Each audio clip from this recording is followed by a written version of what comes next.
The cold in Silver Creek, Montana territory was the kind that stopped caring whether you lived or died.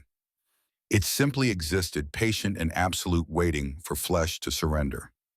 Elizabeth Winters sat on the church steps, her Philadelphia wool coat, expensive once, now threadbare, at the cuffs, offering about as much protection as a lady's handkerchief against a grizzly. The blizzard had started an hour ago, soft flakes that promised beauty, then turned vicious, the kind of snow that erased roads and buried hope under white indifference. Her ticket was gone. She'd pulled it from her glove to check the departure time one more time, and the wind had snatched it like a thief, sent it dancing into the white nothing beyond the station platform.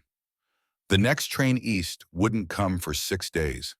6 days. She had 17 cents in her reticule and nowhere to go. The letter crinkled in her other hand, the paper soft from being read and reread until the words had burned themselves into her memory. She didn't need to unfold it again to see her former mother-in-law's precise script, each letter a small act of cruelty wrapped in propriety. You could not give my son a child in 4 years of marriage. What use are you to this family now that he is gone? I have purchased your ticket west. My cousin runs a boarding house in Cheyenne. Perhaps she will have work for you. Perhaps not. Either way, you are no longer my concern. Beth's hands had stopped shaking an hour ago. That worried her more than the shaking had. Somewhere between Philadelphia and this godforsaken frontier town, she'd crossed a line. Not the one between civilization and wilderness that had been easy to see, marked by the shrinking of buildings and the expansion of sky. This line was internal. It separated the woman she'd been, Martha Winters' disappointing daughter-in-law, while Robert Winters' barren wife, from whoever she was about to become.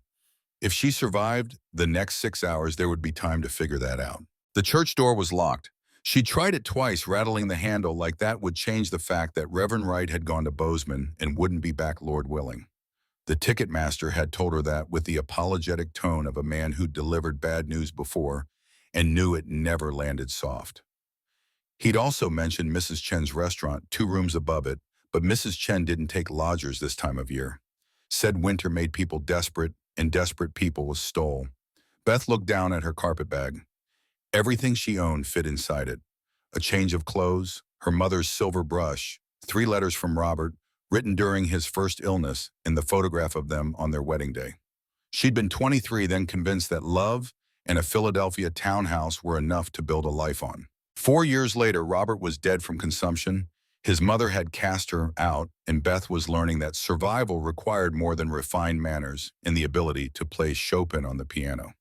A wagon appeared at the end of the street, its outline blurred by snow, 2 horses pulling steady through drifts that reached their knees. Beth watched it approach with the detached interest of someone who'd stopped expecting rescue. The driver was a man, that much was clear from his size, even sitting down. Beside him, 2 small figures pressed together for warmth, children, she realized. A girl, maybe 10 or 11, sitting with her spine straight despite the cold. A boy, younger, huddled against the man's side. The wagon stopped in front of Mrs. Chen's restaurant. The man's voice carried across the empty street, deep and rough like gravel underfoot. Stay close. Don't wander. Yes, Papa. The girl's response was automatic, toneless, the kind of obedience that came from repetition rather than respect. The boy said nothing, just stuck his thumb in his mouth and stared at Beth with eyes too large for his thin face. The man helped both children down, his movements gentle despite hands that looked like they could break fence posts. He started toward the restaurant, then paused, turned, looked directly at Beth. She should have looked away, should have pretended she wasn't a woman crying on church steps in a blizzard, that she had somewhere to be, someone expecting her. But something in his face stopped her. Not pity, she'd seen enough of that in the last 6 months to recognize his particular flavor. This was something else. Recognition, maybe. The look one drowning person gives another. Ma'am? He tipped his hat, snow sliding off the brim. You all right?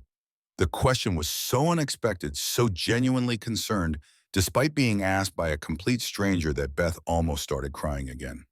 She'd cried earlier, real crying, the kind that came from somewhere deep and hopeless. Now she was too cold and too tired for tears. I'm fine. The lie came automatically, trained into her by years of Philadelphia society, where admitting weakness was worse than dying quietly. He studied her for a long moment. Took in her carpet bag, her fancy coat that wasn't made for Montana winters, the way she was shivering, despite trying not to. You don't look fine. I'm waiting for someone.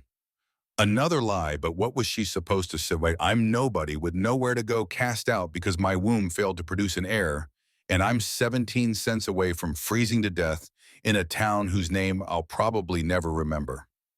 In this weather, on church steps, Beth lifted her chin. Pride was all she had left, even if it was stupid pride that would probably kill her. My business is my own, sir. Something flickered in his eyes, respect maybe for someone too stubborn to admit defeat. Fair enough. He turned to go, but the little boy tugged on his coat.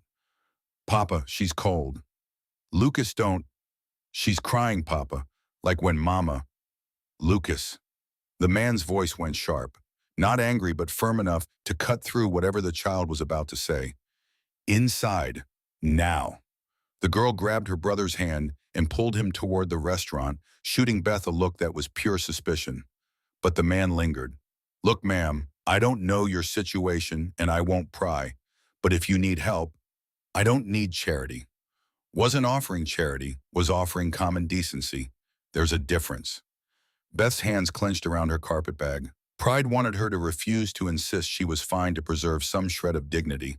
But pride wouldn't keep her alive for 6 days with 17 cents. And something about this man, the way he looked at her like she was a person instead of a problem, made the truth come easier than it should have. The boarding house is closed, she heard herself say. The Reverend's gone to Bozeman. The next train doesn't come for 6 days. And you've got nowhere to go. It wasn't a question. Beth nodded, not trusting her voice. The man was quiet for a moment, snow gathering on his hat brim. When he spoke again, his voice was careful, like he was choosing each word with precision. My name's Daniel Sterling. I run the Diamond S Ranch about 8 miles north of here. I came to town for supplies and, he paused, and to see if the Reverend might know any women looking for work. Beth's heart started beating faster. Work. Housekeeping, cooking, looking after children. He glanced toward the restaurant where his kids had disappeared. I've been managing on my own for 7 years since my wife died. I'm not managing well anymore. You're offering me employment. Might be, if you're capable. I can cook, clean. I helped raise my younger cousins back in Philadelphia. Philadelphia. He said it like it explained everything. And everything. City woman. Heat flushed through Beth's cold cheeks. Just because I'm from the city doesn't mean I'm incapable of hard work. Didn't say you were incapable. Said you were from the city. That's a fact, not an insult. Then what is it? A concern. Daniel shifted his weight, and Beth noticed he favored his left leg slightly. Old injury probably from the war. Montana winters kill city folk who don't know what they're up against. The work I'm talking about isn't managing a Philadelphia townhouse. It's frontier living. No running water, no gas lamps, no neighbors for miles. Just work day after day until you fall into bed too tired to dream. I'm not afraid of work. Everyone says that. I mean it. He studied her face, those gray eyes, seeing too much. You running from something, the lawman. I'm running from a life that ended when my husband died. The words came out harder than Beth intended. His family cast me out because I couldn't give him children. They called me worthless and put me on a stagecoach west with nothing but dismissal. So no, Mr. Sterling, I'm not running from the Lord, debts, or a man. I'm running from being nobody. The silence stretched between them, filled only by wind and falling snow. Then Daniel nodded slowly. All right. I'll give you a chance. Trial period 1 month. You work the house help with the children, prove you can handle frontier life. If it works out, we'll discuss permanent arrangements. Relief flooded through Beth so fast it made her dizzy. Thank you, I'm not finished. His voice went quieter, more serious. What I'm about to say is going to sound improper, but I need you to hear me out before you decide. Beth's stomach clenched. I'm listening. The thing is, ma'am, I don't just need a housekeeper. He stopped, removed. His hat ran a hand through dark hair that needed cutting. My daughter Rachel's been running the household since she was 4 years old. She's 11 now, and she's harder than most grown women I know. My son Lucas has nightmares every night about the mama he barely remembers. And I've got a neighboring rancher named Harrison Blackwood who's been trying to force me to sell my land for 3 years. What does that have to do with? Blackwood's been pushing me to marry his daughter Victoria. Says it would unite the properties, settle the water rights dispute between our ranches. But I don't love Victoria, and she doesn't love me. She's 20 years old and wants to marry a banker's son in Helena, but her father won't allow it unless he gets my land some other way. Beth's chest tightened. Mr. Sterling, what exactly are you proposing? He met her eyes dead on. Marriage, not the real kind, not in the way you're thinking, a business arrangement. You'd have a home security protection from whatever you're running from. My children would have a mother, and Blackwood would have no leverage to force his daughter on me or challenge my water rights. The world tilted. You want to marry me? You don't even know my name. Elizabeth Hartley, right? You said it when you mentioned Philadelphia. It's Winters. Hartley was my married name, but that's not the point. The point is, we're both desperate and he said it plainly without shame. You need a home. I need help. Marriage solves both problems. Marriage is supposed to be about love. Love didn't save my first wife. The words came out harsh. Then he softened. I'm sorry, that was cruel. But I learned the hard way that love doesn't keep people alive in this territory. Survival does. Partnership does. And right now, you and I both need to survive. Beth's mind raced. This was insane. Marrying a stranger she'd met 20 minutes ago, moving to an isolated ranch with 2 children who didn't know her, entering a business arrangement that would legally bind her to a man who just admitted he couldn't love her. But what choice did she have? 6 days until the next train. 17 cents. Nowhere to go. Nobody who wanted her. If I agreed, she said slowly, what would you expect from this arrangement? Honest work. Help with the house and children. Respect. He paused. Separate bedrooms. I won't touch you in any way you don't want to be touched. This would be a marriage on paper for practical purposes. Nothing more unless both of us decided otherwise somewhere down the line. And if it doesn't work, if I can't handle frontier life, or your children hate me, then we'll figure it out. I'm not a monster, Mrs. Winters. If this arrangement fails, I'll make sure you get to wherever you want to go with enough money to start over. You have my word. Beth looked past him toward the restaurant where his children waited. Through the frosted window, she could see them sitting at a table. The girl rigid and watchful. The boy small and lost. Broken children. A broken man. A broken woman. Maybe they could build something from all these shattered pieces. I have conditions, she said. Daniel's eyebrows rose. All right. If we do this, I want a real partnership. Not you making all the decisions while I follow orders. I want my opinions to matter. Agreed. And your children, I won't try to replace their mother, but I won't be treated like a servant in front of them either. If I'm going to be their stepmother, I need your support when they challenge me. Because they will challenge me. I expect they will. He almost smiled, especially Rachel. One more thing. Beth's voice shook, but she forced it steady. If we do this, we do it proper. Real wedding, real vows. I won't have people thinking I'm just some desperate woman who trapped you into a sham marriage. Whatever this arrangement is, it starts with honesty and respect. Daniel was quiet for a long moment, snow gathering on his shoulders. Then he extended his hand. You've got yourself a deal, Mrs. Winters. Beth stared at his hand, work-roughened, scarred across the knuckles, capable of gentleness, despite its size. This was it. The moment everything changed. She could take his hand and step into an unknown future, or refuse and face 6 days of winter with 17 cents. She took his hand.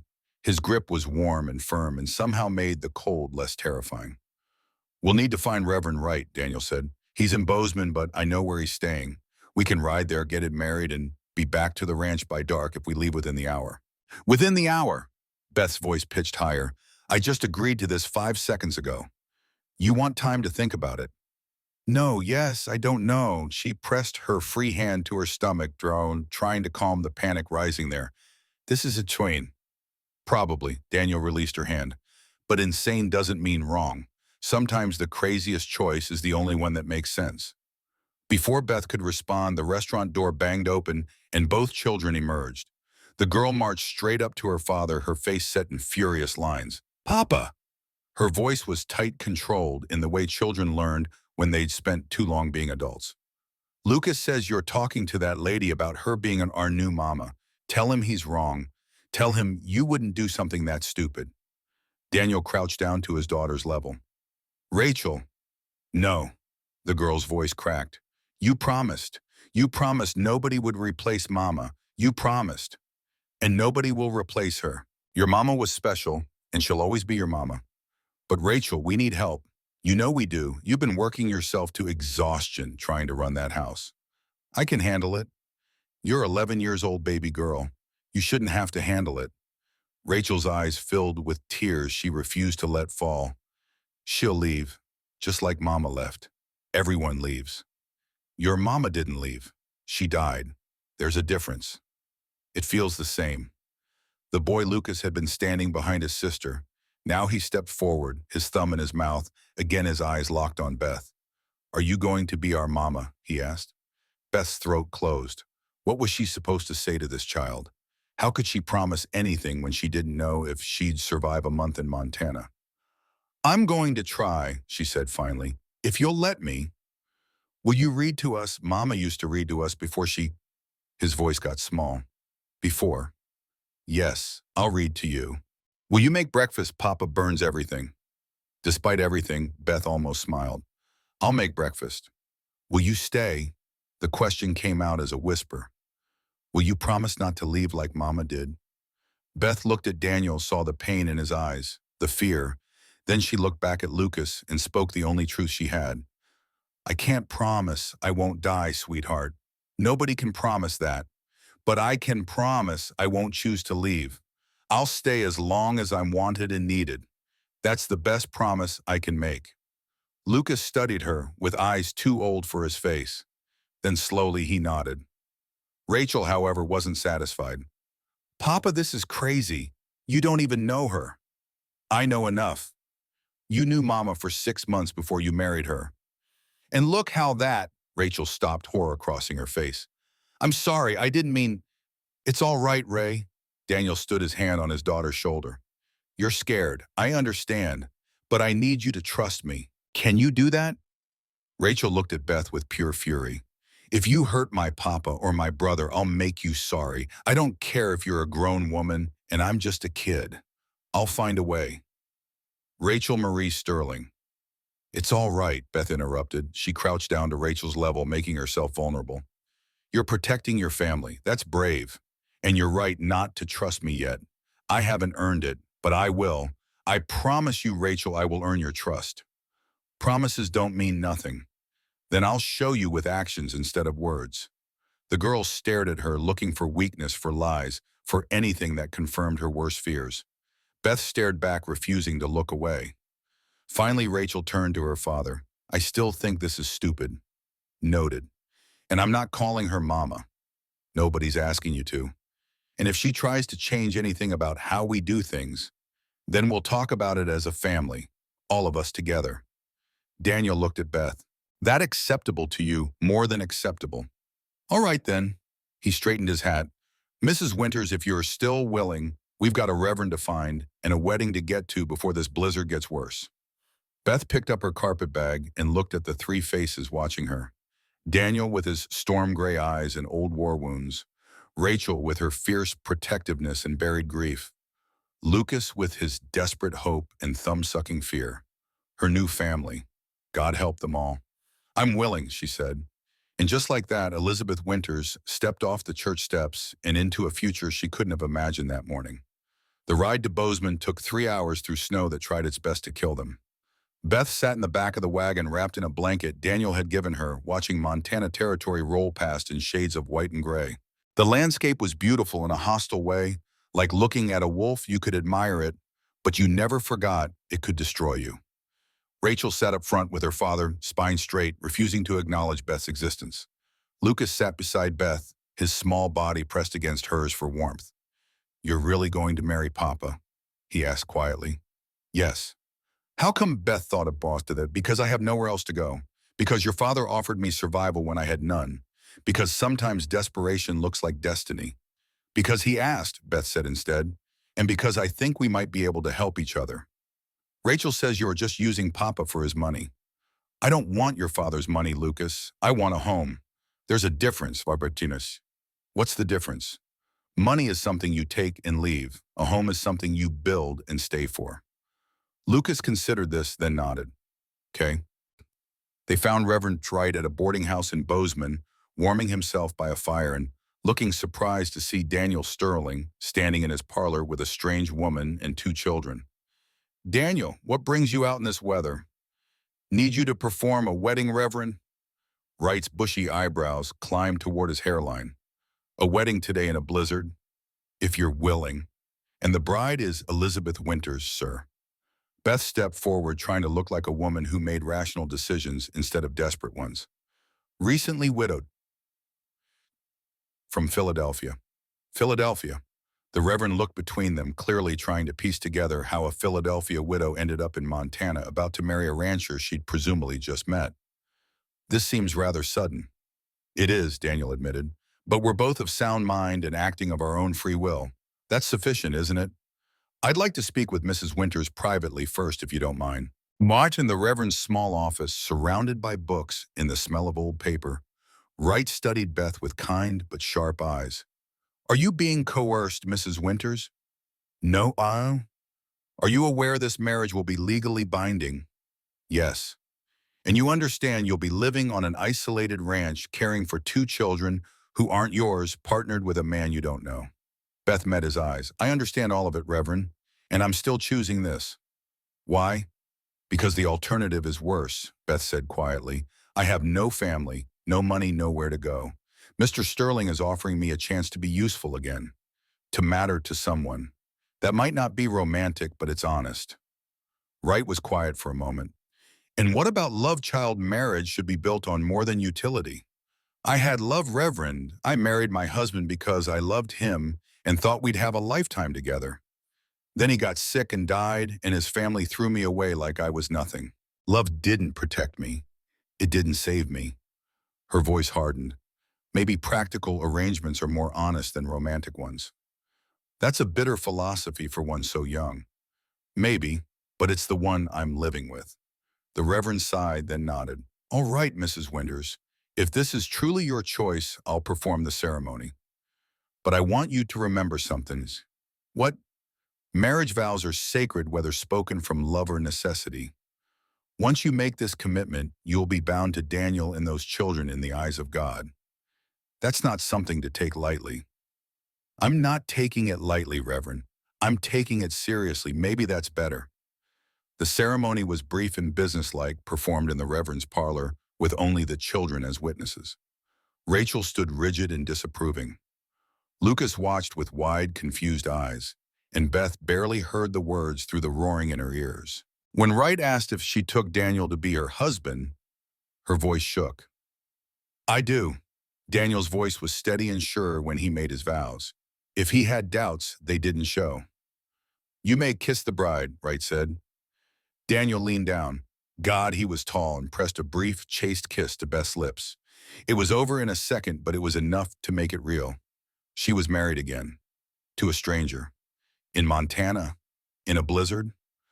God help her. As they signed the marriage certificate, Lucas tugged on Beth's sleeve. Are you our mama now? Beth looked at Daniel, asking silent permission. He nodded. I suppose I am, she said softly. Good. Lucas slipped his small hand into hers. I'm glad. Rachel said nothing, just stared out the window at the falling snow, her jaw set against feeling anything. On the ride back to the ranch, Daniel spoke for the first time in an hour. You all right? I don't know what I am. That's fair. He kept his eyes on the road. For what it's worth, I'll do right by you. I know this isn't what you planned for your life. Nothing about my life has gone according to plan, Mr. Sterling. Probably time you called me Daniel, seeing as we're married now. Daniel, she tested the name, and you should call me Beth. Beth, he said it quietly like he was trying it out, suits you better than Mrs. Winters. They fell back into silence, but it felt less heavy than before. The Diamond S Ranch appeared on the horizon just as full dark settled in. Beth's first thought was that it looked like a fortress against the wilderness, main house, barn, outbuildings all fighting to hold their ground against Montana winter. It's bigger than I expected, she said. My father started with 40 acres and a prayer, Daniel said, and she heard pride beneath the exhaustion. Built it up to 1,200 before he died.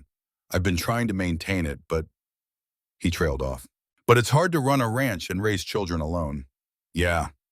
A woman emerged from the house as they pulled up, tall, raw-boned, with gray-streaked hair and a face that had seen too much to be surprised by anything. About damn time, she called. Children need their beds. Daniel Sterling, I was starting to think you'd... She stopped short, spotting Beth. Who's this? Agnes, this is my wife, Beth. Beth, this is Agnes O'Brien. She's been cooking and cleaning here since my father's time. Agnes's jaw dropped. Your wife, Daniel, what in the name of... We were married this evening by Reverend Wright. Married today to a complete stranger. That about sums it up. Agnes looked like she'd been struck by lightning. Her eyes moved from Daniel to Beth and back. Have you lost your mind? Possibly. Married without telling anyone. Agnes, Daniel's voice went firm. It's done. Beth will be taking over household management. I'd appreciate it if you'd help her settle in and learn how things work here. Oh, we will definitely talk tomorrow, Agnes muttered, but she stepped aside to let them pass. Inside the house was solid and practical. Main room serving as kitchen and living area. Big stone fireplace, sparse furniture, everything clean, but cluttered with the particular disorder of a household without a woman's organizing touch. Rachel Lucas say goodnight to Agnes and head upstairs, Daniel said. But Papa, Lucas began, now. After the children disappeared up the stairs, Agnes rounded on Daniel. Explanation, now. I needed help. Beth needed a home. We made an arrangement. An arrangement? You mean this isn't a real marriage? It's real enough. Legal binding, everything it needs to be. Agnes turned to Beth. And you agreed to this, I did. Why, Hitchbush? Because I was out of options and your employer made me an offer. I'm not proud of the circumstances, but I'm grateful for the opportunity. Something flickered in Agnes's eyes. Maybe approval, maybe just surprise. Well, at least you're honest about it. She showed Beth to a bedroom upstairs, the former mistress's room, though Agnes didn't say that explicitly. It was beautiful in a faded way, lace curtains, handmade quilt vanity with a silver brush set. But everything was covered in dust, and the air smelled stale. This was Daniel's first wife's room, Agnes said quietly. He hasn't let anyone touch it since she died. You'll be the first. Beth's chest tightened. What was she like? Agnes was quiet for a long moment. Sarah was delicate, like a hothouse flower trying to survive a prairie winter. She wasn't built for this life, but she tried. God, she tried. The isolation drove her mad, though. By the time Lucas came, she was all ready. Agnes shook her head. The childbirth just finished what Montana started. Daniel loved her. In his way, but love isn't enough out here. You need strength, resilience, the will to survive when everything's trying to kill you. Agnes studied Beth. You got that in you. I guess we'll find out. After Agnes left, Beth sat on the edge of the bed, her bed now, and tried to process everything that had happened in the last 12 hours. This morning, she'd been nobody sitting on church steps in a blizzard with 17 cents. Tonight, she was Beth Sterling, wife to a stranger, stepmother to 2 broken children, mistress of a Montana ranch she'd never seen before. Tomorrow, she'd have to figure out how to survive it all. But tonight, for the first time in months, she had a roof over her head and a door she could lock. It wasn't much, but it was more than nothing. And right now, more than nothing felt like everything. Beth woke to darkness and the sound of someone screaming. For a disorienting moment, she didn't know where she was. The bed was wrong, too soft. The air smelled like dust and old lavender, instead of the coal smoke that used to seep through Philadelphia windows. Then memory crashed back Montana marriage Sterling. The scream came again, high and terrified, a child's voice breaking on a word that sounded like mama. She threw off the quilt and grabbed her dressing gown, not bothering with slippers. The hallway was pitch black, but a sliver of lamplight spilled from under one of the doors. Beth followed it, her bare feet silent on cold floorboards. Lucas's room. The door stood half open, golden light painting in the corridor. Beth pushed it wider and found the boy sitting upright in bed, his small body rigid with terror, tears streaming down his face. He stared straight ahead, eyes open but not seeing, trapped somewhere between sleep and waking. Lucas. Beth crossed to the bed, her voice low and steady. Sweetheart, you're safe. You're home. It was just a dream. Mama.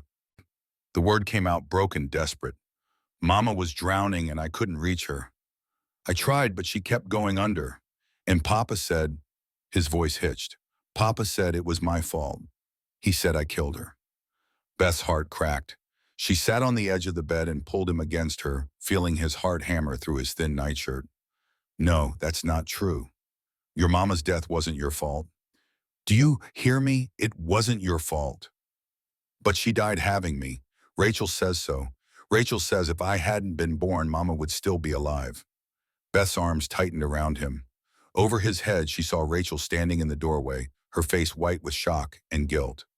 Out, Beth said quietly. Now. But I didn't mean out. Rachel fled. Beth held Lucas until his sobs quieted to hiccups, until his breathing steadied, until the nightmare's grip finally loosened. Then she pulled back to look at his face. Listen to me. What happened to your mama was a tragedy. A terrible, unfair tragedy. But it wasn't because of you. You were a baby. Babies don't kill their mothers. Sometimes women die in childbirth, and it's nobody's fault. It just happens. Papa won't talk about it. He gets quiet and sad, and Rachel gets angry, and I don't know what I'm supposed to feel. You're supposed to feel whatever you feel, sad or confused or angry or all of it at once. There's no wrong way to miss someone you love. Lucas wiped his nose on his sleeve. Did you have a mama? I did. She died when I was 12. Does it stop hurting? The question pierced Beth's chest. She thought about lying, about offering false comfort. But this child deserved truth. No, she said softly, it doesn't stop hurting, but it hurts different as time passes. Less sharp. More like an ache you carry instead of a wound that bleeds. I don't want to carry it forever.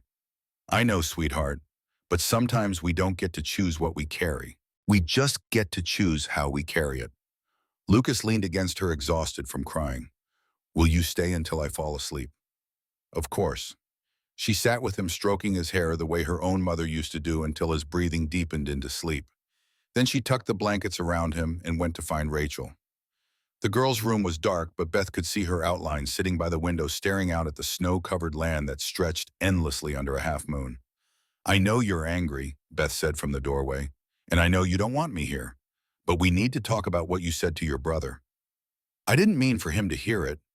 That doesn't make it less harmful. Rachel's shoulders hunched. It's true, though. Mama wouldn't have died if Lucas hadn't been born. That's just fact.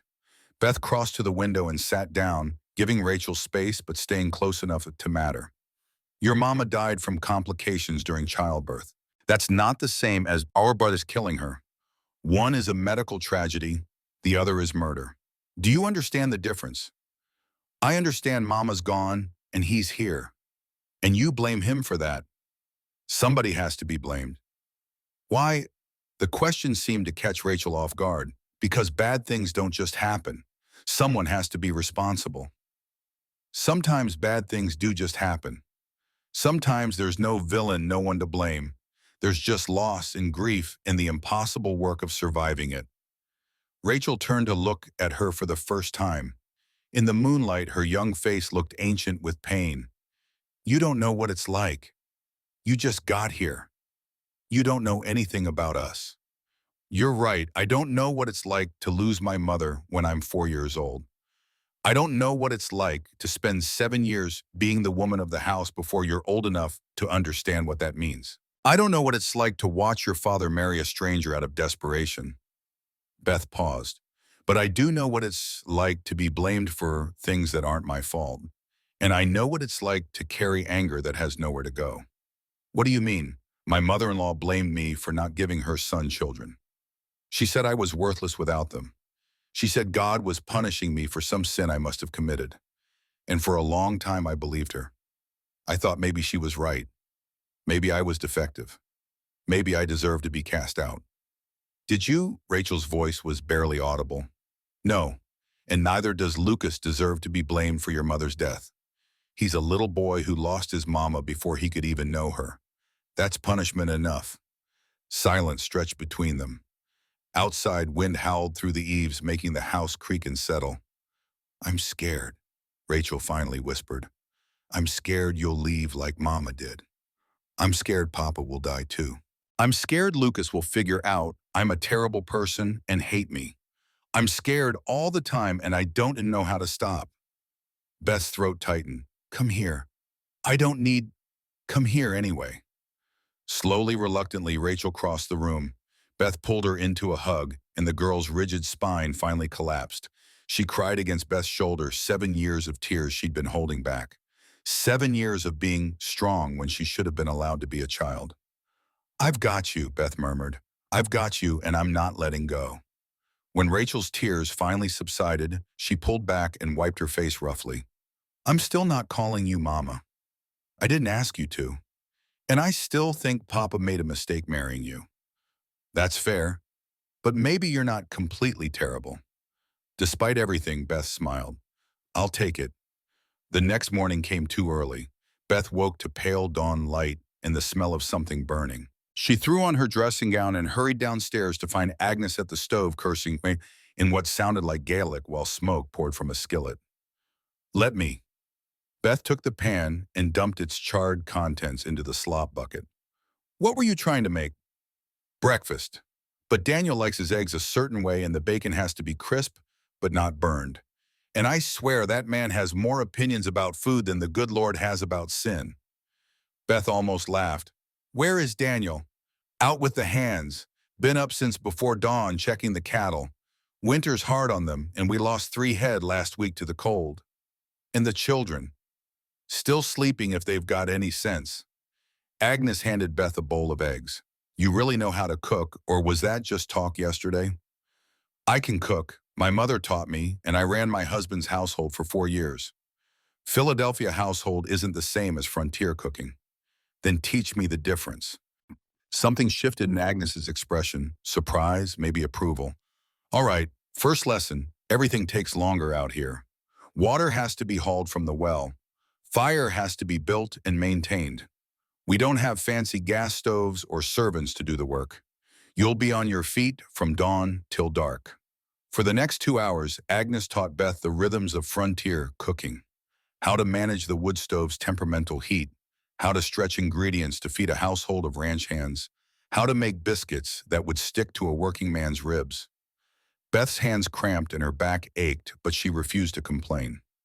When Daniel came in for breakfast, covered in snow and smelling like hay and horses, he stopped short at the sight of Beth in an apron flour dusting her sleeves. "You're up early." "Couldn't sleep. Heard crying last night." Daniel's jaw tightened. "Lucas, he gets them most nights. Sarah used to sing to him, but I don't. I can't." "I'll handle it." "You don't have to. I'm his father. I'm his stepmother now. It's my job." Beth set a plate in front of him, eggs and bacon cooked exactly how Agnes had instructed. "Besides, I think it helped." He looked down at the plate, then up at her, something unreadable in those storm-gray eyes. "Looks perfect." The children came down while he was eating. Lucas immediately went to Beth's side, slipping his hand into hers. Rachel hung back, watching them all with wary eyes. "Morning, Papa," Lucas said. "Sleep all right." "Morning, son." After Beth stayed with me, she said Mama dying wasn't my fault. Daniel's fork clattered against his plate. His eyes found Beth's, and she saw something crack in his careful control. "She's right," he said roughly. "It wasn't your fault, Lucas. I'm sorry if I ever made you think." "You didn't, Papa, but Rachel did." Every head turned to the girl. She flushed red but lifted her chin. "I said I was sorry."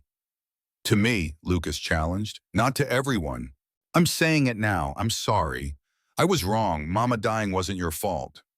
The words came out stilted, forced, but genuine. It was just terrible and unfair, and I wanted someone to blame." Daniel stood slowly. "Rachel, come here." She went to him, and he pulled her into a hug that looked like it hurt them both, all the affection they'd been denying themselves for years suddenly breaking through. "I'm sorry too," he said. "I should have talked to you about this, should have made sure you understood. I was just so I couldn't face it. But that wasn't fair to you, to either of you." Beth turned away, giving them privacy, and found Agnes watching her with sharp eyes. You've been here one day, the older woman said quietly. One day, and you've already cracked open wounds this family's been ignoring for years. Is that a good thing or a bad thing? Depends on whether the wounds can heal or just bleed out.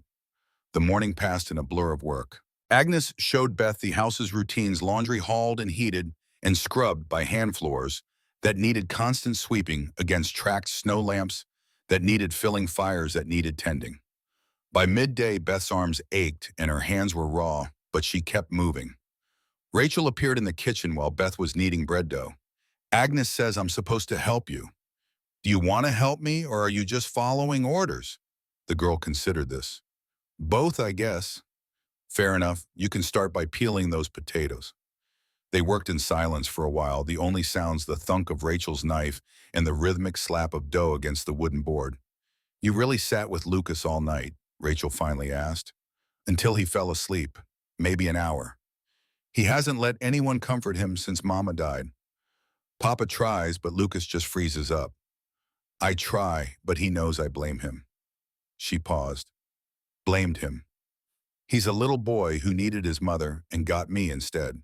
That's not ideal for anyone. You're not so bad. Beth glanced up. That might be the nicest thing you've said to me. Don't get used to it. But there was almost a smile in Rachel's voice.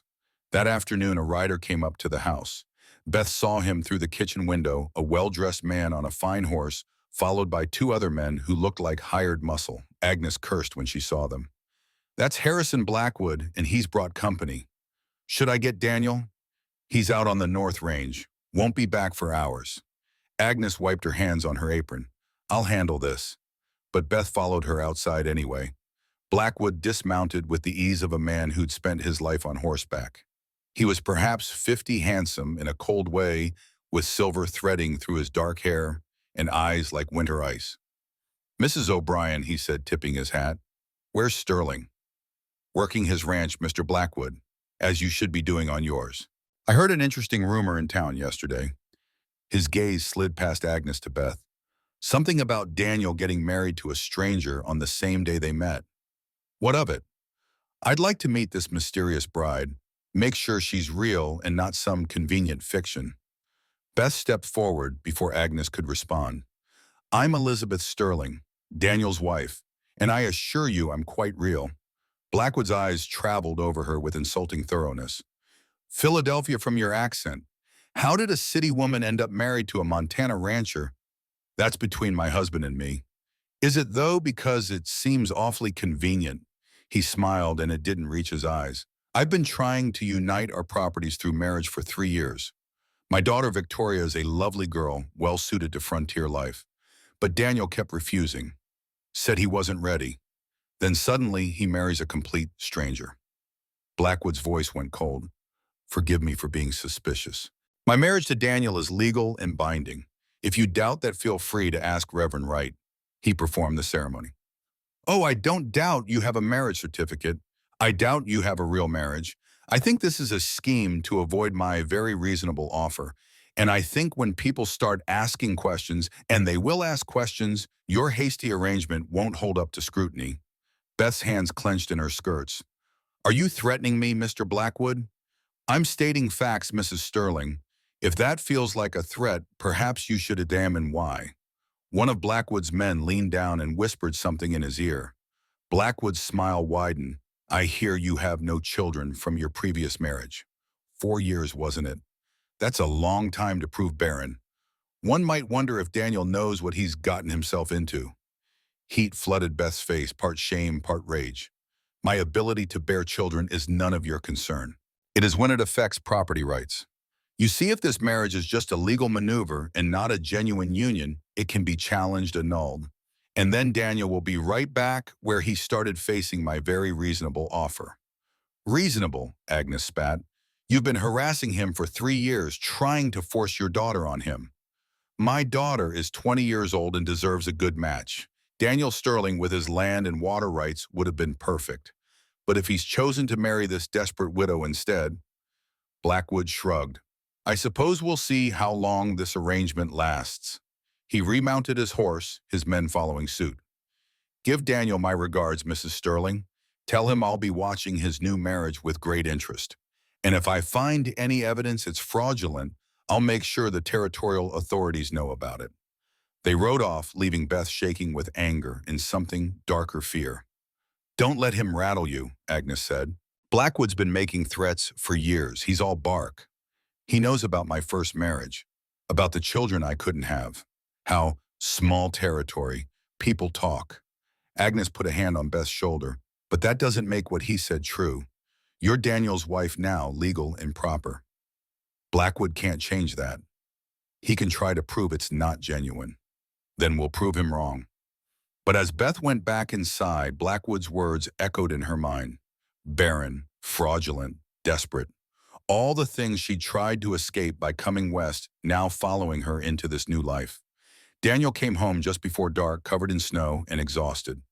Beth had supper waiting venison stew. Agnes had taught her to make biscuits that were only slightly lopsided coffee, strong enough to strip paint. He ate in silence while the children told him about their day. Lucas had helped Agnes feed the chickens. Rachel had finished mending all the socks that needed repair. Normal domestic things that felt almost precious after Blackwood's visit. After the children went to bed, Beth told Daniel what had happened. His face went hard as she described the encounter, his jaw clenching when she repeated Blackwood's threat. He had no right to speak to you that way. But he did, and he's going to challenge our marriage, Daniel. He as much as promised it. Let him try. Daniel stood and paced to the window, staring out at the dark. Our marriage is legal. We have witnesses. We have reverend rights certification. Blackwood can kick up all the dust he wants, but he can't change facts. Unless he convinces people the facts are lies. Daniel turned to look at her. Are you having second thoughts about this, about us? About the arrangement? His voice was carefully neutral, but Beth heard the tension underneath. I made vows yesterday in front of God and your children. I meant them. She crossed to stand beside him. But I'm not naive. This man has power connections, motivation. And our marriage is exactly what he says it is, a practical arrangement. What if he finds a way to use that against us? Then we fight. Together. Daniel's hand found hers, his grip warm and solid. I won't let him destroy what we're building here, Beth. Even if it started as convenience, even if it's not traditional, it's real. You're real. And I'll be damned if I let Harrison Blackwood take that away. Beth looked down at their joined hands. 24 hours ago, she'd been nobody. Now she was somebody's wife, somebody's stepmother, somebody worth fighting for. It wasn't love, not yet, but it was something. And something was more than she'd had in a very long time. 3 weeks passed in a rhythm of work and small victories. Beth learned to haul water without spilling half of it, to judge the stove's heat by the sound of the fire, to read Rachel's moods by the set of her shoulders. Lucas began sleeping through most nights, waking only once or twice instead of constantly. Rachel started teaching Beth the names of the ranch hands, which horses were gentle and which would bite. Daniel remained polite but distant, sleeping in the small office downstairs while Beth took the master bedroom. They passed each other in doorways, exchanged necessary information, worked side by side in comfortable silence. But they never touched except by accident, a brush of fingers when he handed her firewood, a moment when they both reached for the same cup and their hands collided. Each time Daniel pulled away like she'd burned him. Then the summons came. Beth was hanging laundry on the line behind the house, her fingers numb despite the gloves Agnes had given her, when she heard Agnes calling her name. The older woman was actually running across the yard, waving a piece of paper. Beth, you need to see this. Her face was white with fury. Beth took the paper, her heart sinking as she read the official territorial seal at the top. Territory of Montana District Court summons Harrison Blackwood, petitioner, Daniel Sterling, and Elizabeth Sterling, respondents. You are hereby summoned to appear before Judge William Morrison on March 15, 1886, to address allegations that the marriage contracted between Daniel Sterling and Elizabeth Winters Sterling on December 10, 1885, was entered into fraudulently for the purpose of circumventing legitimate business interests and denying lawful claims to property rights. Failure to appear will result in default judgment and potential annulment of said marriage. That bastard, Agnes hissed. He actually did it. He's taking you to court. Beth's hands were shaking so badly she almost dropped the paper. March 15th. That's 2 weeks from today. We need to tell Daniel. He's out checking fences on the South Range. Then we ride out and find him. Agnes, I can't ride. I've never. Then I'll ride. You stay here with the children. Agnes grabbed the reins of her horse. Don't tell Rachel and Lucas yet. Not until we know what Daniel wants to do. But it was too late. Rachel stood in the doorway, her face pale. Someone's challenging your marriage. Her voice was small, frightened in a way Beth had never heard before. They can do that. They can just say it doesn't count and take you away. Beth crossed to her, quickly putting her hands on Rachel's shoulders. Nobody's taking me anywhere. This is just Blackwood trying to cause trouble. We'll go to court, we'll prove our marriage is legitimate, and that'll be the end of it. But what if they believe him? What if the judge says you have to leave? That won't happen. You don't know that. You can't promise that. Beth couldn't argue with the truth of it. When Daniel returned an hour later, his face went from confusion to fury as he read the summons. 2 weeks, he said flatly. He's giving us 2 weeks to prepare a defense. Can we fight this? Beth asked. We have to.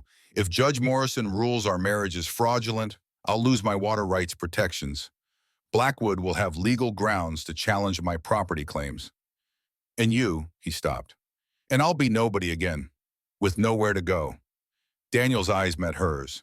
That's not going to happen. You can't know that. Then we'll make sure of it. He paced the kitchen, his mind clearly working through scenarios. We need to show the marriage is genuine. That means documentation, the marriage certificate, Reverend our rights testimony, witnesses to our daily life as husband and wife. Agnes cleared her throat. About that, there's something you two need to consider. What? Right now, anyone who looks can see you're sleeping separately. Daniel's in the office, Beth's in the master bedroom. That's going to be evidence for Blackwood's case. Married couples share a bed. Heat flooded Beth's face. Agnes. I know what you agreed to. Separate bedrooms, business arrangement, all of that. But if you want Judge Morrison to believe this marriage is real, you need to look like a real married couple. That means Daniel moves into your room. Tonight. Daniel and Beth stared at each other across the kitchen. She's right, Daniel finally said. We can't give Blackwood any ammunition. But you said we agreed. I know what we agreed and I'll keep my word. Nothing has to change except where I sleep. We can maintain boundaries even in the same room. Beth's mind raced, sharing a bed with Daniel, the man she'd married 3 weeks ago out of desperation. The man who still looked at her sometimes like she was a puzzle he couldn't quite solve. All right, she heard herself say. If that's what we need to do to protect the marriage, then we do it. That night, Beth lay rigid on her side of the bed, listening to Daniel's breathing in the darkness. He'd moved his things into the room after supper: clothes, shaving kit, a worn Bible that had belonged to his father. The children had noticed but said nothing, though Lucas had smiled and Rachel had looked thoughtfully between them. Now they lay back to back, a careful foot of space between them both, pretending to sleep. Beth, Daniel said quietly. Yes, thank you. For what? For not running, for staying and fighting. You could have walked away from this mess, gone back east, started over somewhere new, but you didn't. I made vows. So did I, but I'm realizing mine mean more than I expected them to. Beth rolled onto her back, staring at the ceiling. What do you mean? I mean, when I asked you to marry me, I thought it would be simple. A practical solution to practical problems. But these last 3 weeks, watching you with Lucas, seeing you win Rachel over, even though she fought you every step, eating meals you cooked, coming home to a house that feels lived in again. He stopped. Beth waited, her heart hammering. It's not simple anymore, Daniel finished. And I don't know what to do with that. Neither do I. They lay in silence. Beth thought about reaching across the space between them, taking his hand, offering comfort or connection or something. But the vulnerability in his voice had frightened her almost as much as it had moved her. Daniel, yeah. What was she like, Sarah? He was quiet for so long, she thought he wouldn't answer. Then she was beautiful, delicate, like something that should have been kept in a garden instead of transplanted to Montana. She loved music, poetry, soft things, and she tried so hard to be what I needed: a frontier wife, a mother, a partner. But the isolation broke her, slowly at first, then all at once. Do you still love her? I'll always love what we had, but I also resent what she chose, what it cost. His voice went rough. The doctor told her flat out another pregnancy would kill her, told me to make sure she understood. But Rachel kept asking for a sister, and Sarah kept saying God would provide. So she got pregnant anyway, hid it from me for 4 months, and by the time I found out, he stopped. Beth heard him breathing carefully, trying to control emotion that wanted to break free. I begged her, he continued, begged her to be careful, to listen to the doctor. But she just smiled and said everything would be fine. It wasn't fine. Lucas came out perfect, healthy, alive. Sarah bled for 6 hours and died just before dawn. I'm so sorry, Daniel. The thing is, I wasn't just grieving. I was angry. Furious that she'd chosen this, that she'd risked everything for what, another baby we didn't need to make Rachel happy, to prove something to God. His voice cracked. And then I looked at Lucas, this perfect, innocent baby, and I couldn't love him the way I should. Because every time I looked at him, I saw what he'd cost me. Beth's throat ached. Do you still feel that way? No, God, no. Lucas is my son and I love him. But it took me years to separate him from Sarah's death in my mind. Years to stop blaming an infant for existing. And by then the damage was done. Rachel had figured out that babies kill mothers. Lucas had figured out he was somehow guilty. And I'd figured out that love was dangerous because it made people make stupid choices. Beth understood then, understood why he'd proposed a loveless marriage, why he kept everyone at arm's length, why he seemed so determined not to feel anything too deeply. Love doesn't always make people stupid, she said quietly. Sometimes it makes them brave. Brave or stupid looks pretty similar from the outside. Maybe. But one leads to growth, and one leads to, she gestured around the sparse room, the cold house, the careful distance he maintained. This, Daniel flinched, I'm protecting my children. You're protecting yourself and teaching them that feeling nothing is safer than feeling anything. That's not protection, Daniel. That's just a different kind of dying. Silence crashed between them. Beth wondered if she'd pushed too hard, said too much. They'd been married 3 weeks. She had no right to challenge his choices, his grief, his survival strategies. Then Daniel spoke, his voice barely audible. I don't know how to be any different. Neither do I, but maybe we can figure it out together. He rolled over to face her. In the darkness, she could barely see his features, but she felt his gaze on her face. I want to try, he said finally. I want to be better for Lucas and Rachel, for you, but I don't know if I can. Then start small. Let me help you. Stop trying to do everything alone. Trust me with some of the weight you're carrying. What if I trust you and you leave? What if you don't trust me and I stay? You'll have wasted whatever time we have together protecting yourself from something that's not even happening. Daniel rubbed his face, exhaustion, making him look older than his 34 years.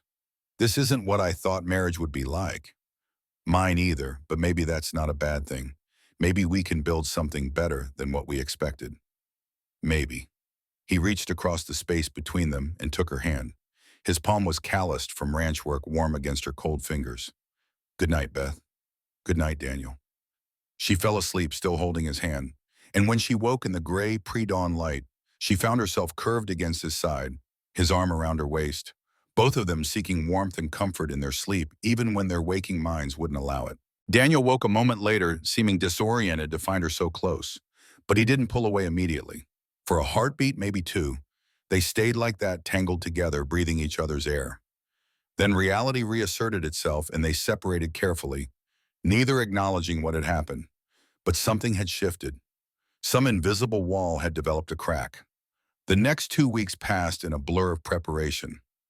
Daniel rode to Bozeman to speak with Reverend Wright, securing his promise to testify.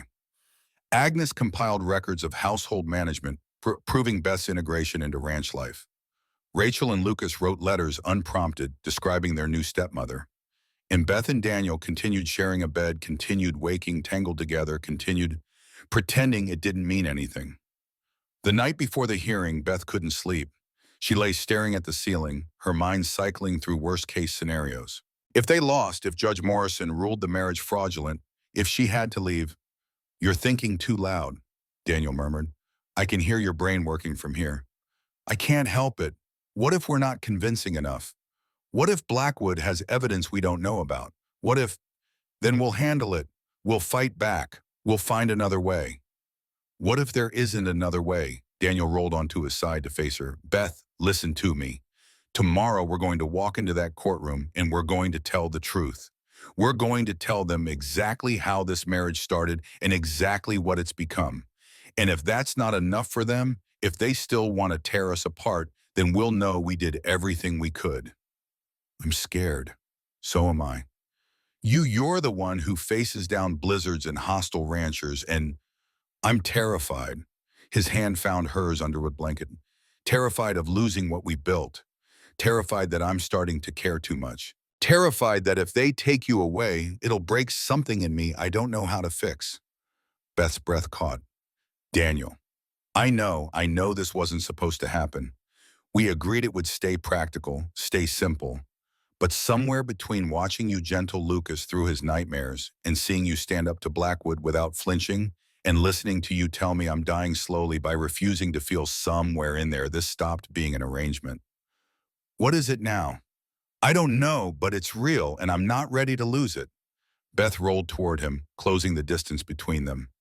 Then we fight. Tomorrow we walk into that courtroom and we show them what's real. What if they don't believe us? They will, because it's true. Daniel's hand came up to cup her face, his thumb brushing her cheekbone. You're the bravest person I've ever met. I'm not brave, I'm just stubborn. Maybe they're the same thing. He leaned in slowly, giving her time to pull away. When she didn't, his lips met hers in a kiss that was nothing like the brief, chaste press from their wedding day. This was real deep, full of all the things they'd been too frightened to say out loud. When they finally broke apart, both breathing hard, Daniel rested his forehead against hers. No matter what happens tomorrow, he said quietly, I'm glad you sat down on those church steps. I'm glad I stopped. I'm glad we made this choice. So am I. They fell asleep facing each other, hands clasped between them. And for the first time since Beth arrived in Montana, she felt something that had been missing for months. She felt home. Morning came cold and bright, the kind of cruel Montana sunshine that made everything look clean and simple when nothing was. Beth dressed carefully in her best dress, dark green wool, high-necked, respectable. She pinned her hair with hands that wouldn't quite stay steady and tried not to think about standing in front of a judge who held her entire future in his hands. Daniel waited downstairs, already dressed, looking uncomfortable in clothes that weren't work-worn. He'd shaved carefully, slicked his hair back, transformed himself from rancher to something closer to the cavalry officer he'd been years ago. But his eyes gave him away, storm gray and anxious, fixed on the doorway, like he was preparing for battle. You ready? He asked when she came down. No, but I'll do it anyway. Rachel and Lucas sat at the kitchen table, their breakfast untouched. Agnes had made eggs and bacon, but nobody seemed to have an appetite. Papa? Rachel's voice was small. What if the judge says no? What if he makes Beth leave? That's not going to happen. But what if it does? Daniel crouched down in front of his daughter, taking both her hands. Then we appeal. We fight harder. We don't give up. But Ray, I need you to trust me. Can you do that?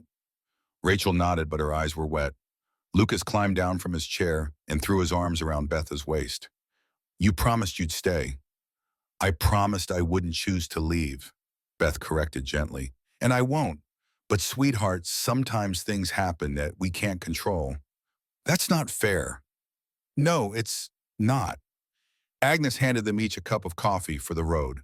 You tell that judge the truth. Tell him this family needs Beth. Tell him Blackwood's full of horse shit. She caught herself. Full of lies. And you come back here, all of you, and we'll have a proper meal to celebrate. The ride to Silver Creek took an hour. Beth and Daniel sat side by side on the wagon seat, not speaking, their shoulders touching occasionally when the road got rough. Each touch felt significant, weighted with everything they hadn't said. The town hall was already packed when they arrived. Word had spread, territorial court sessions were entertainment in places where entertainment was scarce. Beth recognized faces from church, from the general store, from the restaurant where she'd first met Daniel. All of them watching, judging, waiting to see if the city woman's marriage would survive scrutiny.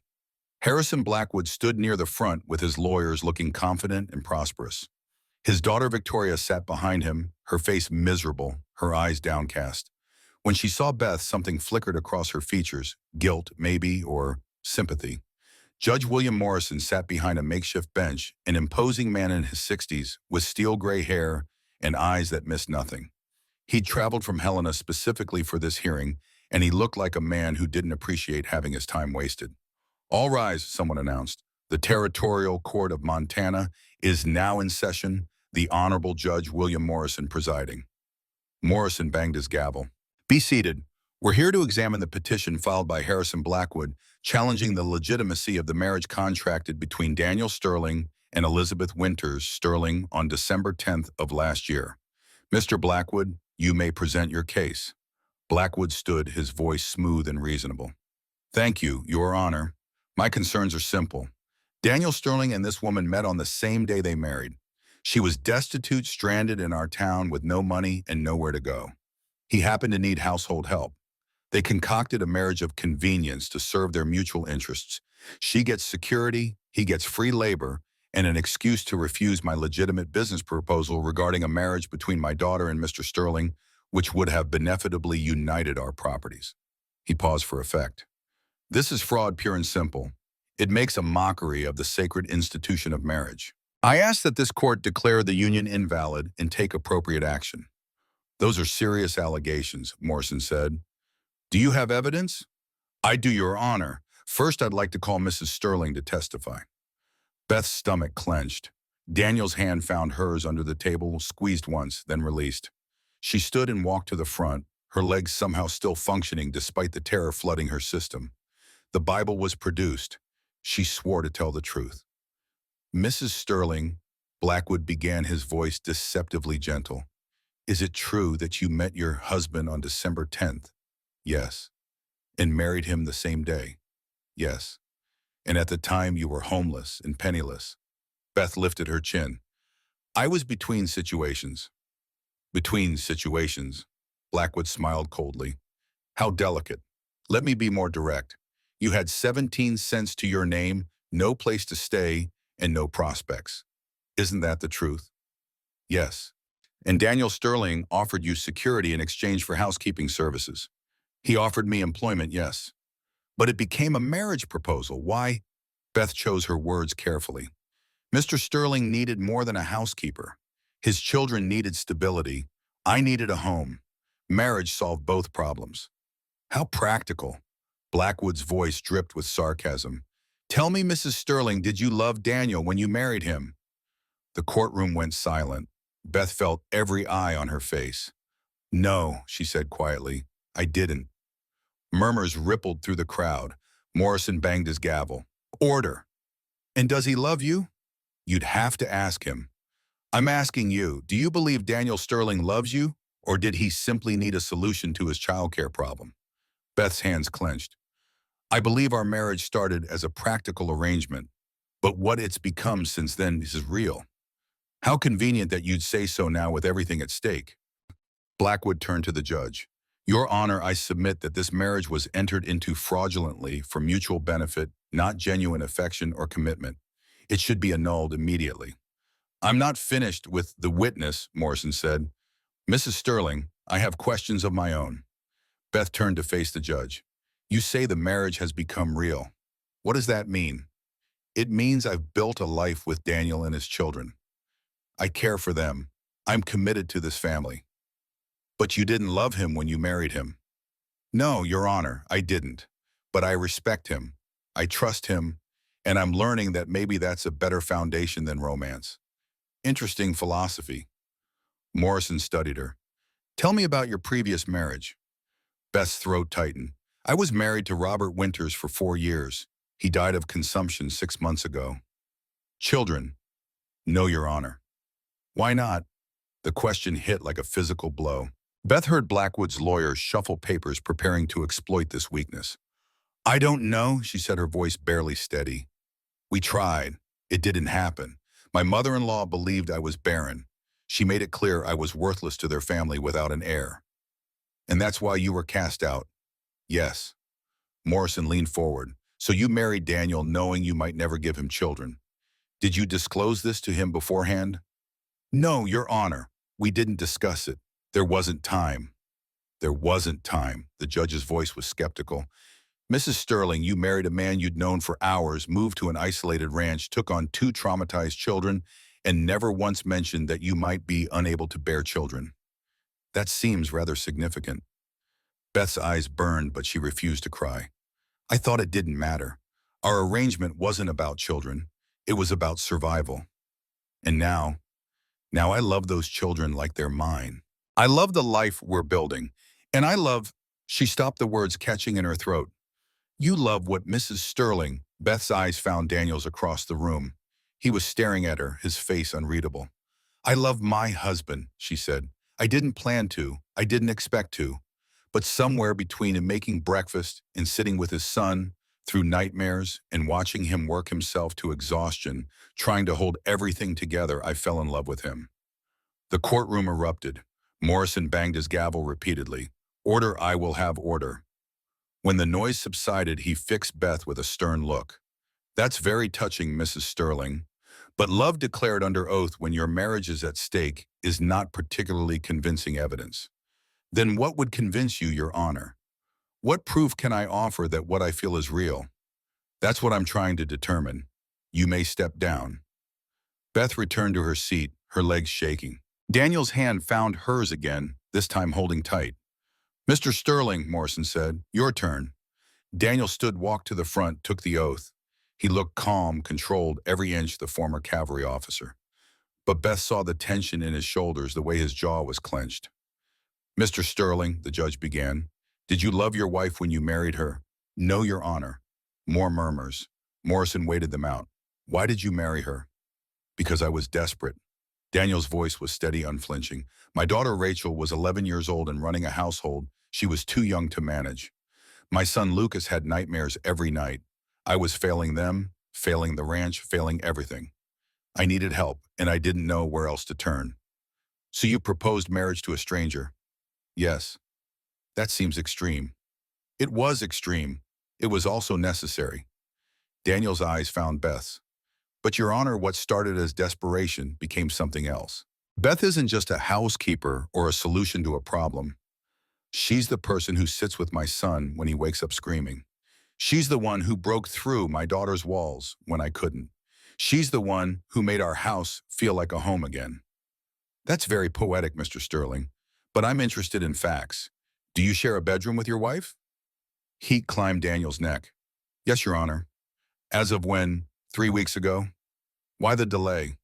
We agreed to separate bedrooms initially to maintain boundaries.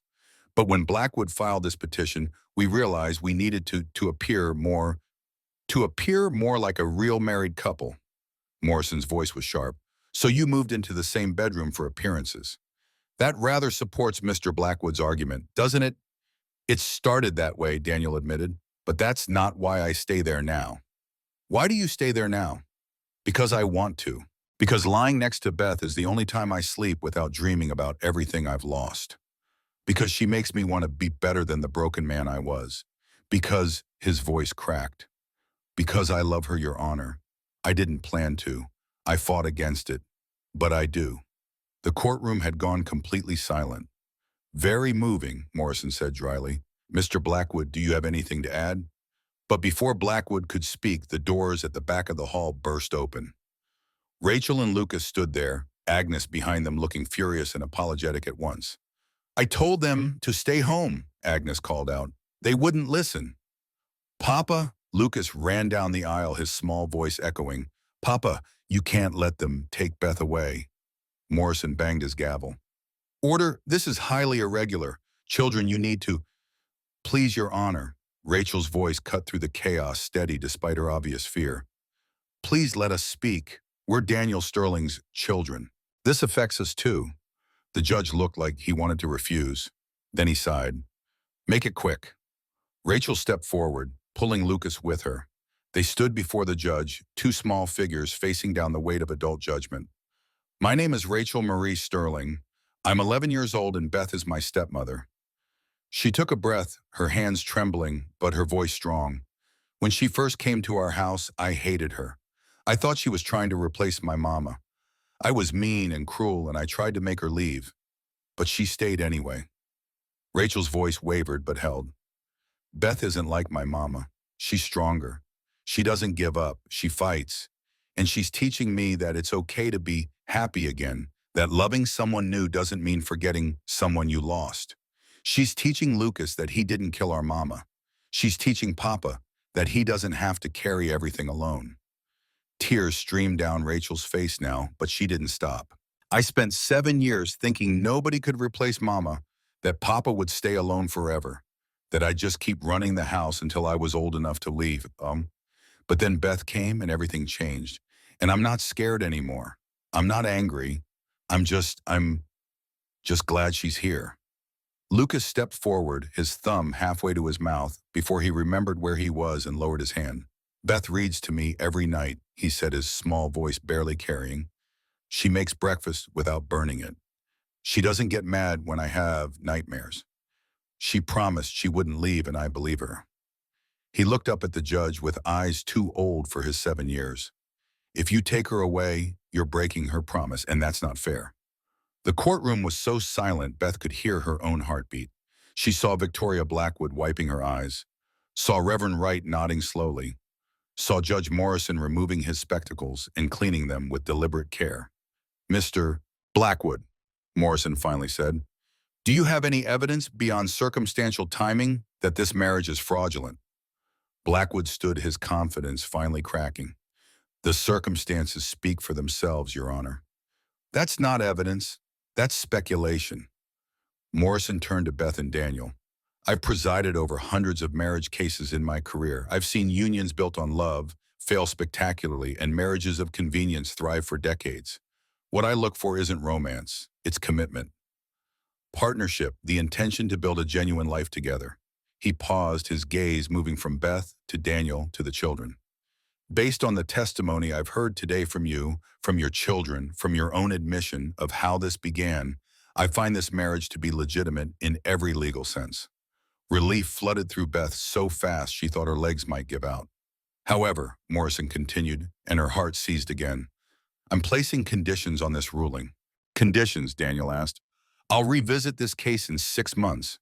If at that time there's evidence this marriage remains genuine, that you're building a real life together, not just maintaining appearances, my ruling stands permanently. But if I find evidence of fraud or dissolution, I'll annul it immediately and rule in Mr. Blackwood's favor. Do you understand? We understand, Your Honor, Beth said. Then this hearing is adjourned. The gavel's bang was like thunder. The marriage stands for now. Blackwood's face went purple with rage. This isn't over, Sterling. 6 months isn't forever. I'll be watching, and when you slip up, and you will slip up, I'll be right there to finish what I started. He stormed out, dragging Victoria behind him. Lucas launched himself at Beth, nearly knocking her over. Rachel followed more slowly but no less fiercely. Daniel's arms came around all of them, holding them together in the middle of that crowded courtroom while people stared and whispered. We won, Lucas said, his voice muffled against Beth's dress. You get to stay. I get to stay, she agreed, her own voice breaking. For 6 months anyway, Rachel said quietly. Then we have to prove it all over again. Daniel pulled back to look at his daughter. What did I tell you about fighting? That some fights are worth it. And this one is. We'll prove Blackwood wrong every single day for the next 6 months. And then he'll have nothing left to challenge. They walked out of that courtroom together, a family real and genuine, and earned through pain and choice and stubborn determination not to let others define what they could be. Agnes was waiting by the wagon, her face split in a rare smile. Well, 6 months probation, Daniel said. But we won. Then let's get home and celebrate properly.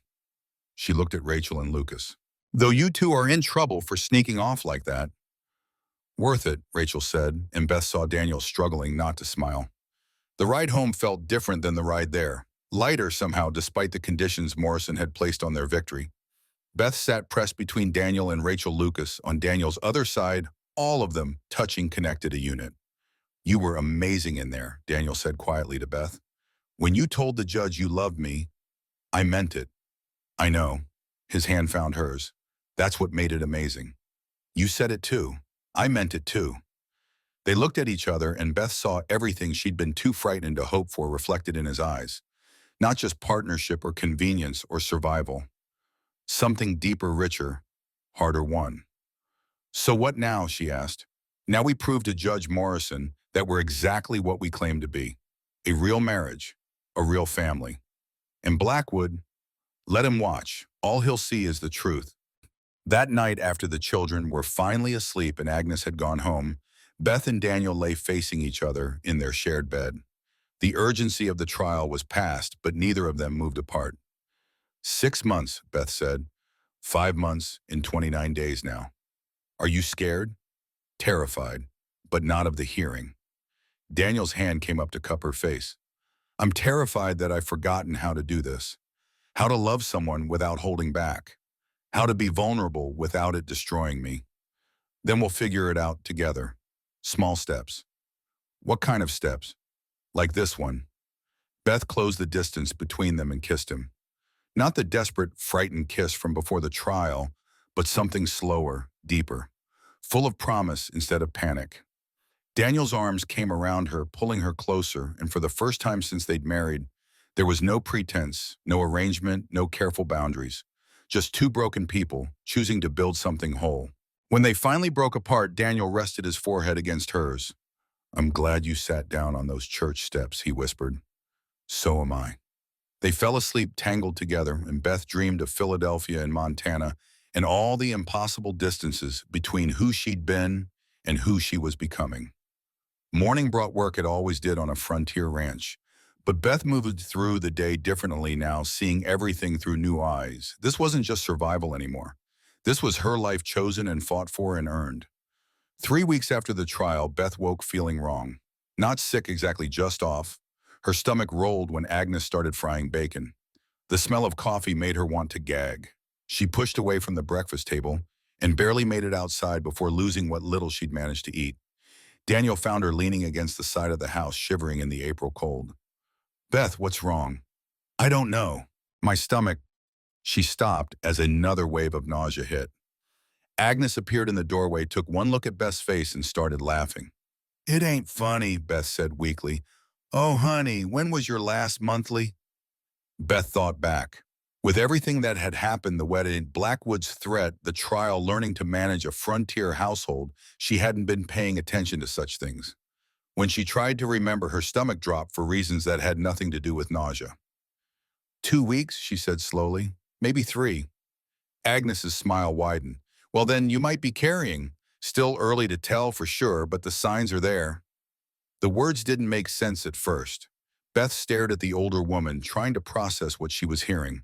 Then understanding crashed over her like ice water. Pregnant. She was pregnant. After 4 years of marriage to Robert with nothing to show for it.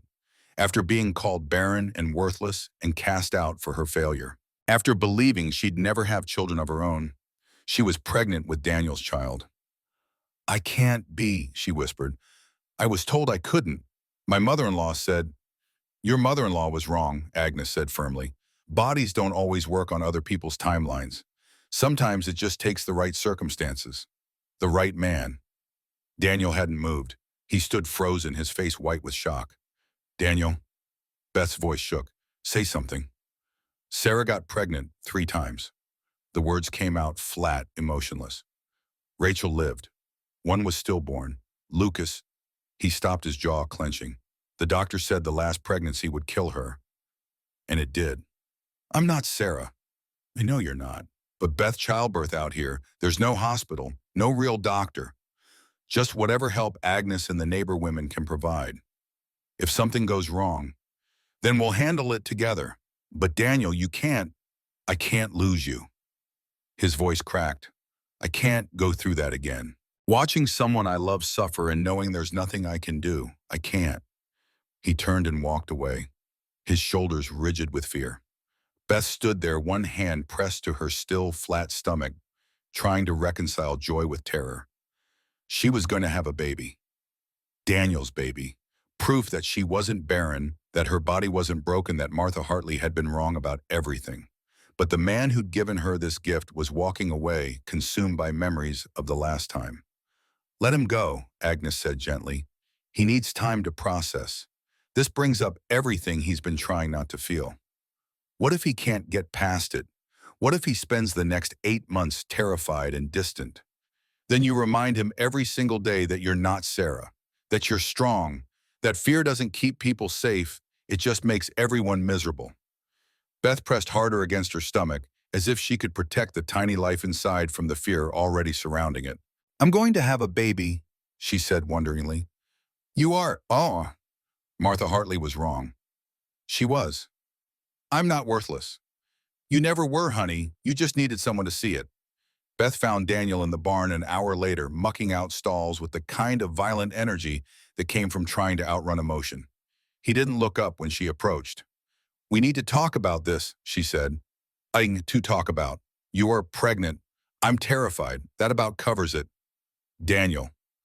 I watched Sarah die, Beth. He stopped working, his hands clenched around the pitchfork.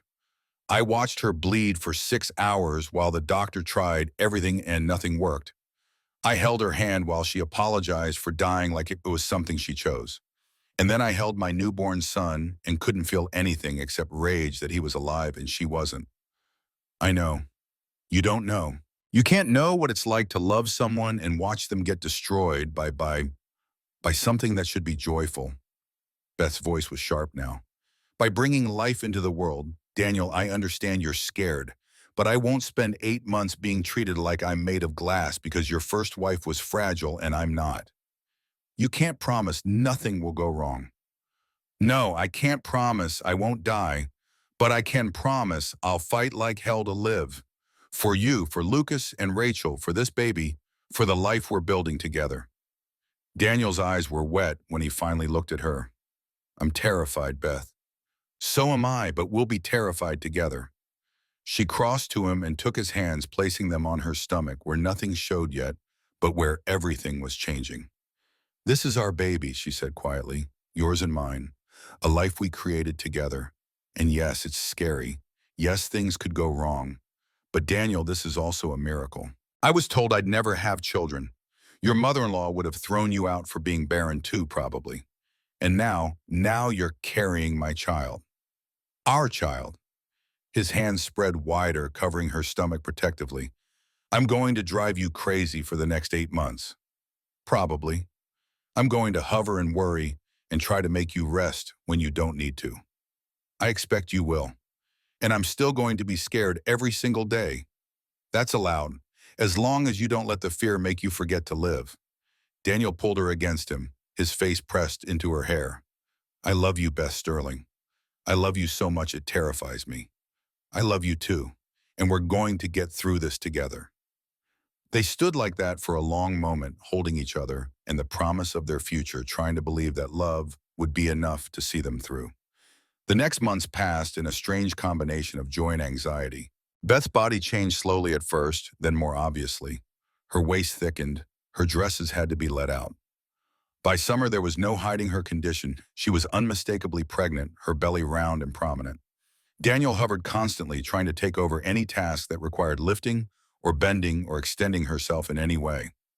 Beth tolerated it for about 2 weeks before putting her foot down. I'm pregnant, not dying, she told him, after he'd forbidden her to carry water from the well. Women have been doing this for thousands of years. Not my women. Your women, she raised an eyebrow. I'm not property Daniel Sterling. He flushed. You know what I mean. I do, and I love that you care, but you have to let me live my life.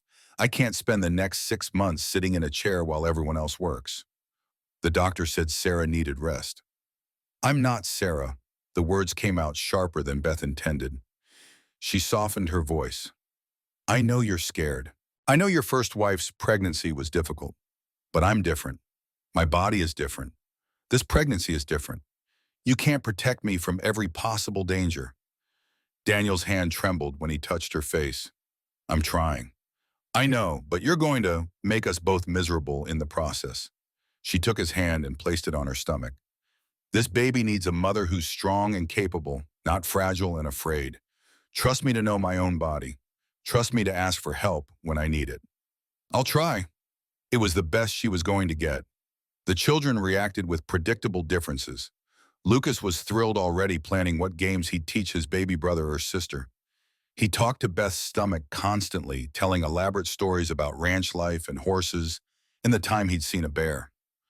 Rachel was more complicated. Beth found her one evening sitting in her room staring at a half-finished knitting project. "What are you making?" Beth asked from the doorway. "Baby booties." Rachel held them up, then immediately put them down. "They're terrible. I keep messing up the pattern." "They look fine to me." "They're lumpy." Rachel's voice was tight.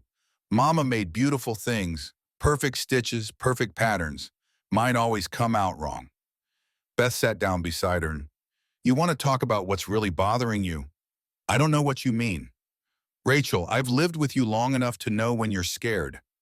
The girl's hands stilled on the yarn. "What if you die having this baby? What if it happens again?" There it was, the fear Rachel had been carrying for weeks, too frightened to voice. "I can't promise nothing will go wrong," Beth said honestly. "But I can tell you the difference between your mama and me. I'm stronger than she was. I've spent months doing hard physical labor that's made me tougher.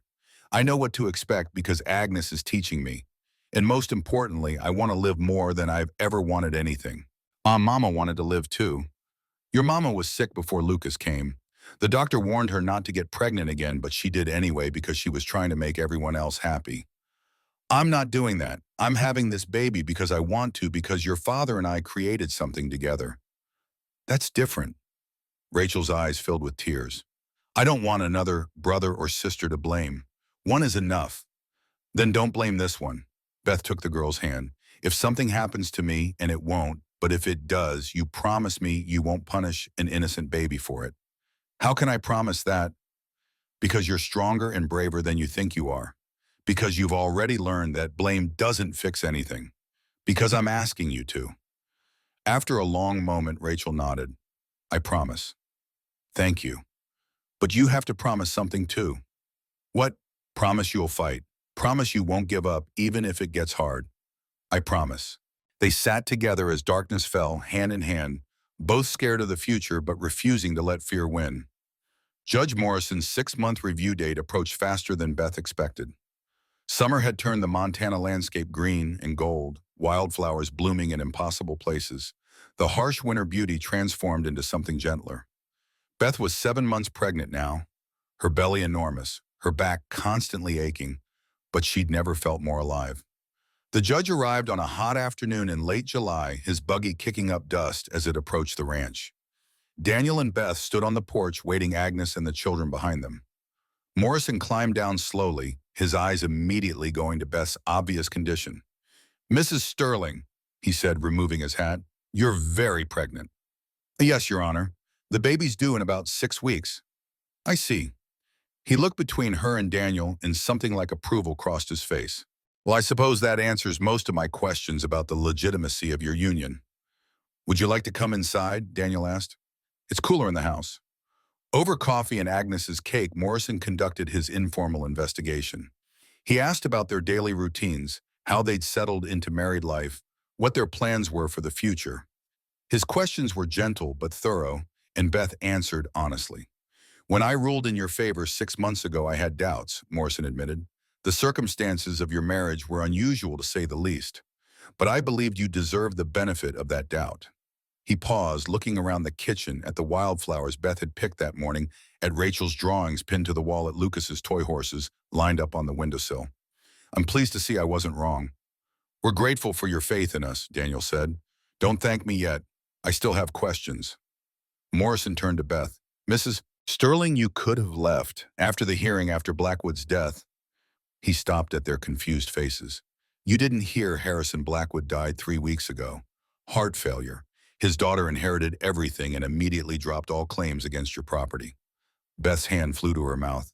"I had no idea." "The threat is gone, has been for weeks, which means you could have walked away from this arrangement if you'd wanted to. So my question is, why didn't you?" "Because this stopped being an arrangement months ago," Beth said simply. "This is my home. Daniel is my husband. Rachel and Lucas are my children. This baby," she touched her stomach, "this baby is proof that what we have is real. I didn't stay out of obligation. I stayed because I love them." Morrison nodded slowly. Then he called for Rachel and Lucas. The children came in looking nervous but stood straight when the judge questioned them. "Miss Rachel, are you happy with your stepmother?" "Yes, sir." Rachel glanced at Beth. "She's teaching me things. Important things about being strong and not being afraid to feel things. I'm glad she's here. And you, young Lucas, do you consider Mrs. Sterling your mother? She is my mother, Lucas said firmly. Maybe she didn't birth me, but she's my mama. She takes care of me and loves me, and that's what mothers do. Morrison's stern face softened. Out of the mouths of babes. He stood and extended his hand to Daniel. Mr. Sterling, I'm satisfied that your marriage is genuine in every respect that matters. I'll be filing a final ruling, removing all conditions and declaring this matter permanently closed. You and Mrs. Sterling are legally and irrevocably married with all rights and privileges that entails. Relief flooded through Beth so intensely she felt dizzy. Daniel's arm came around her waist, steadying her. Thank you, Your Honor, Daniel said. No need to thank me. You did the work. Morrison looked at Beth. Though I will say, Mrs. Sterling, that you've proven something important.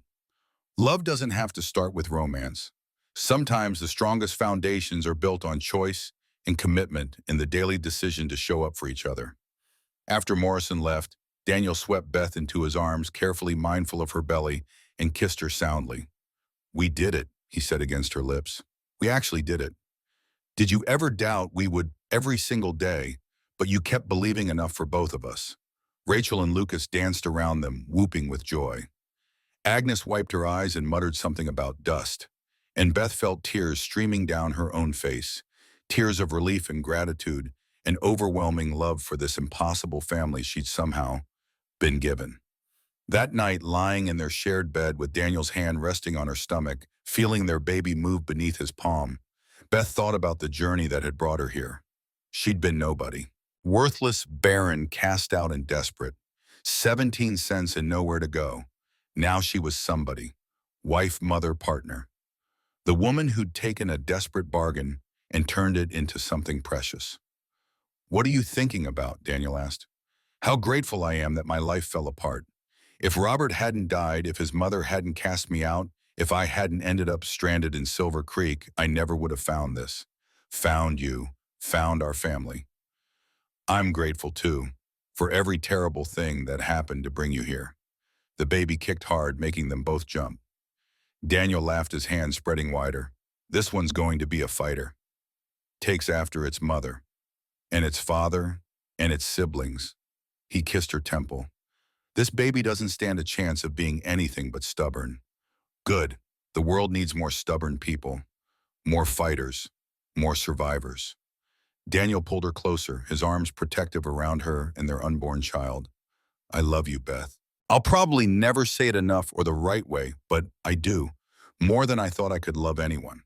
That's more than enough, she whispered. You're more than enough. This life we've built, it's more than I ever dreamed of having. They fell asleep like that, tangled together, and Beth dreamed of Philadelphia and Montana and all the impossible distances between who she'd been and who she'd become. The person she'd been, the desperate widow on church steps, seemed like a stranger now. That woman had been broken by others' judgments, convinced of her own worthlessness, unable to see any future worth fighting for.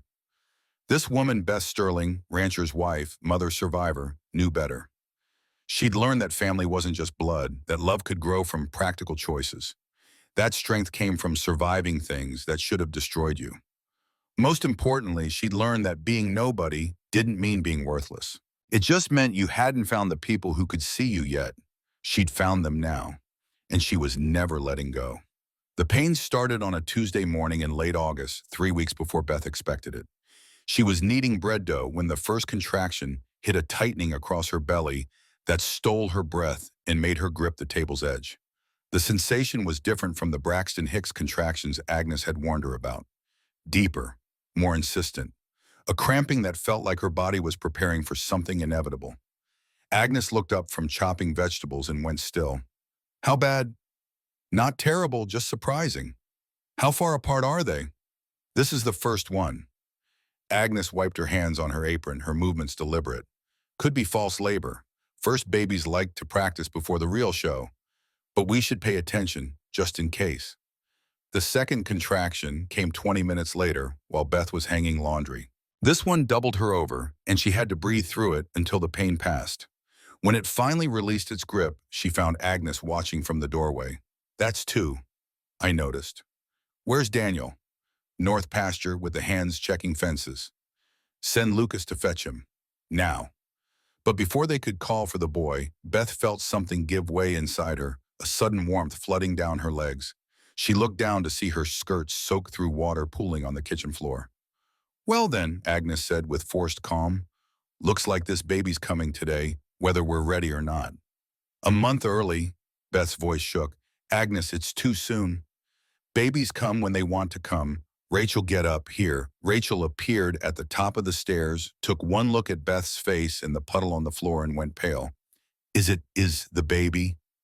The baby's coming. I need you to ride out and get your father, fast as you can. Then swing by the Henderson place and tell Mrs. Henderson, we need her help. You understand? Rachel nodded and ran.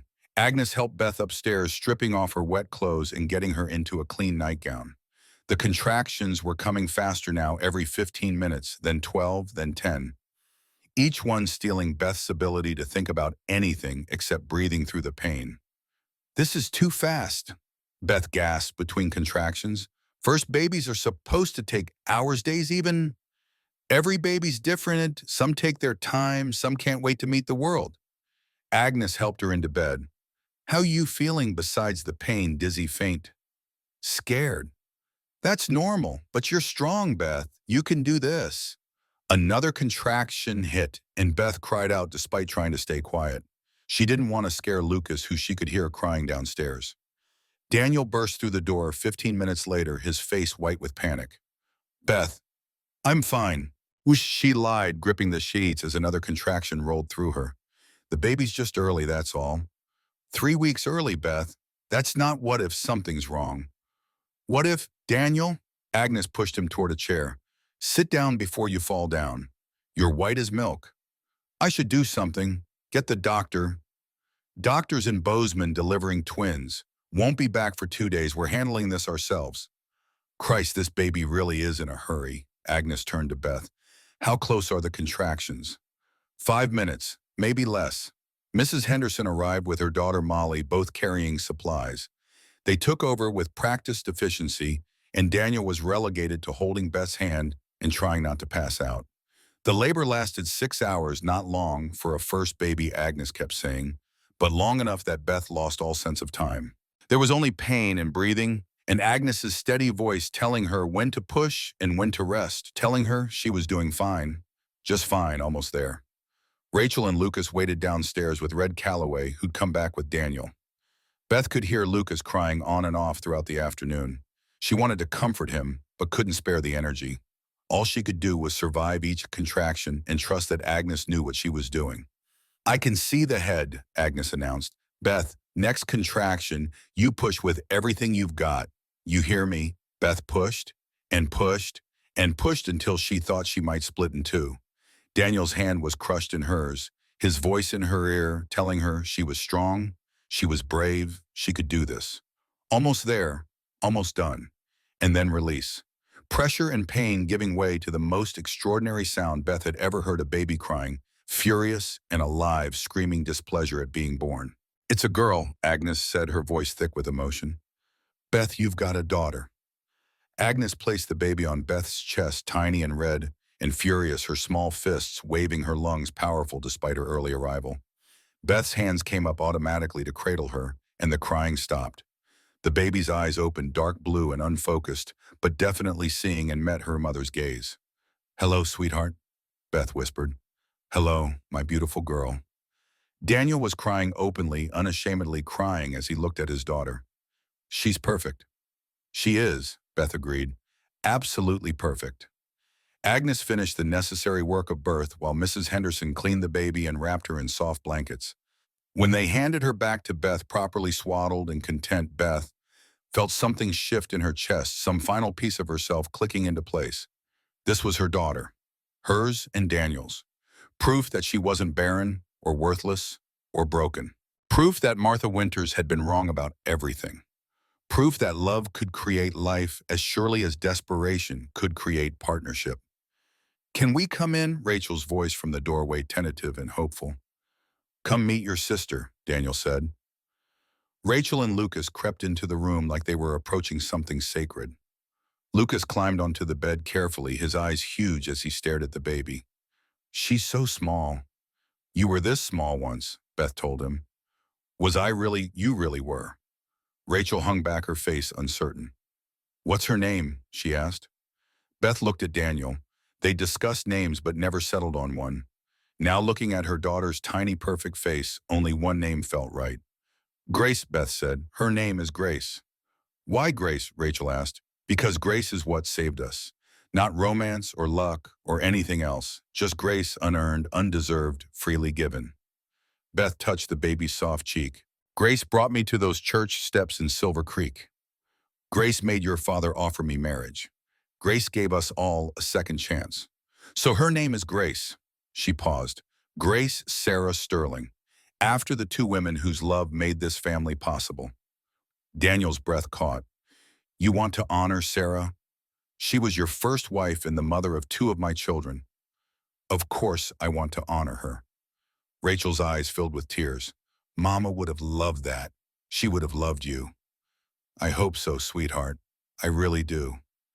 They spent the rest of the afternoon in that room, a family crowded around a bed, taking turns holding the newest member and marveling at her tiny fingers and perfect nose. Lucas declared himself the best big brother and promised to teach Grace everything he knew.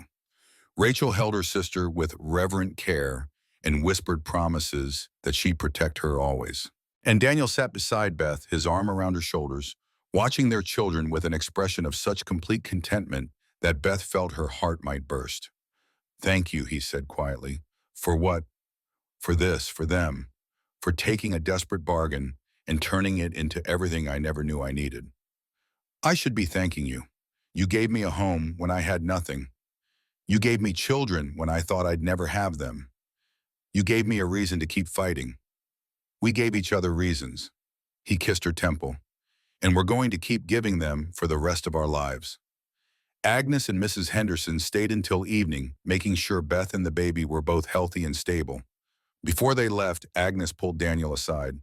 Your wife did good, real good. Most first-time mothers panic, but Beth stayed calm and focused. She's stronger than she looks. I know. Do you? Because you spent 9 months treating her like she might shatter. Agnes squeezed his arm. She's not fragile, Daniel. Stop acting like she is. I was terrified I'd lose her like I lost Sarah. Sarah was sick from the start. Beth's healthy as a horse. Different women, different bodies, different outcomes. You need to trust that. She paused. You've got a good wife and 3 beautiful children. Don't waste time worrying about disasters that aren't happening. Just enjoy what you've got. After everyone left and the children were in bed, Daniel and Beth lay together in the quiet room, Grace sleeping in a cradle beside them. I can't stop looking at her, Daniel whispered. Neither can I. Every time I close my eyes, I'm afraid I'll open them and she'll be gone. Like she was too good to be real. She's real. We're real. This whole improbable, impossible life we've built, it's all real. Daniel turned to face her, his hand cupping her cheek. I love you, Beth Sterling. I love you more than I thought I could love anyone.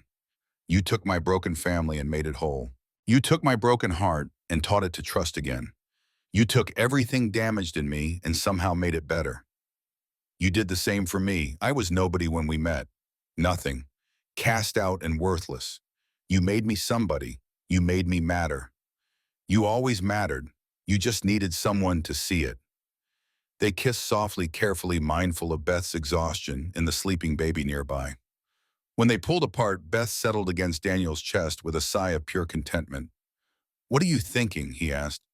That if someone had told me 9 months ago that I'd end up here, married to a Montana rancher mother to 3 children happier than I've ever been, I never would have believed them. And if someone had told me I'd marry a desperate widow off a stagecoach and fall completely in love with her, I'd have called them crazy. We're both crazy then. Best kind of crazy there is. Grace stirred in her cradle, making soft baby noises, but not quite waking. Beth reached over to rock her gently and the noises stopped.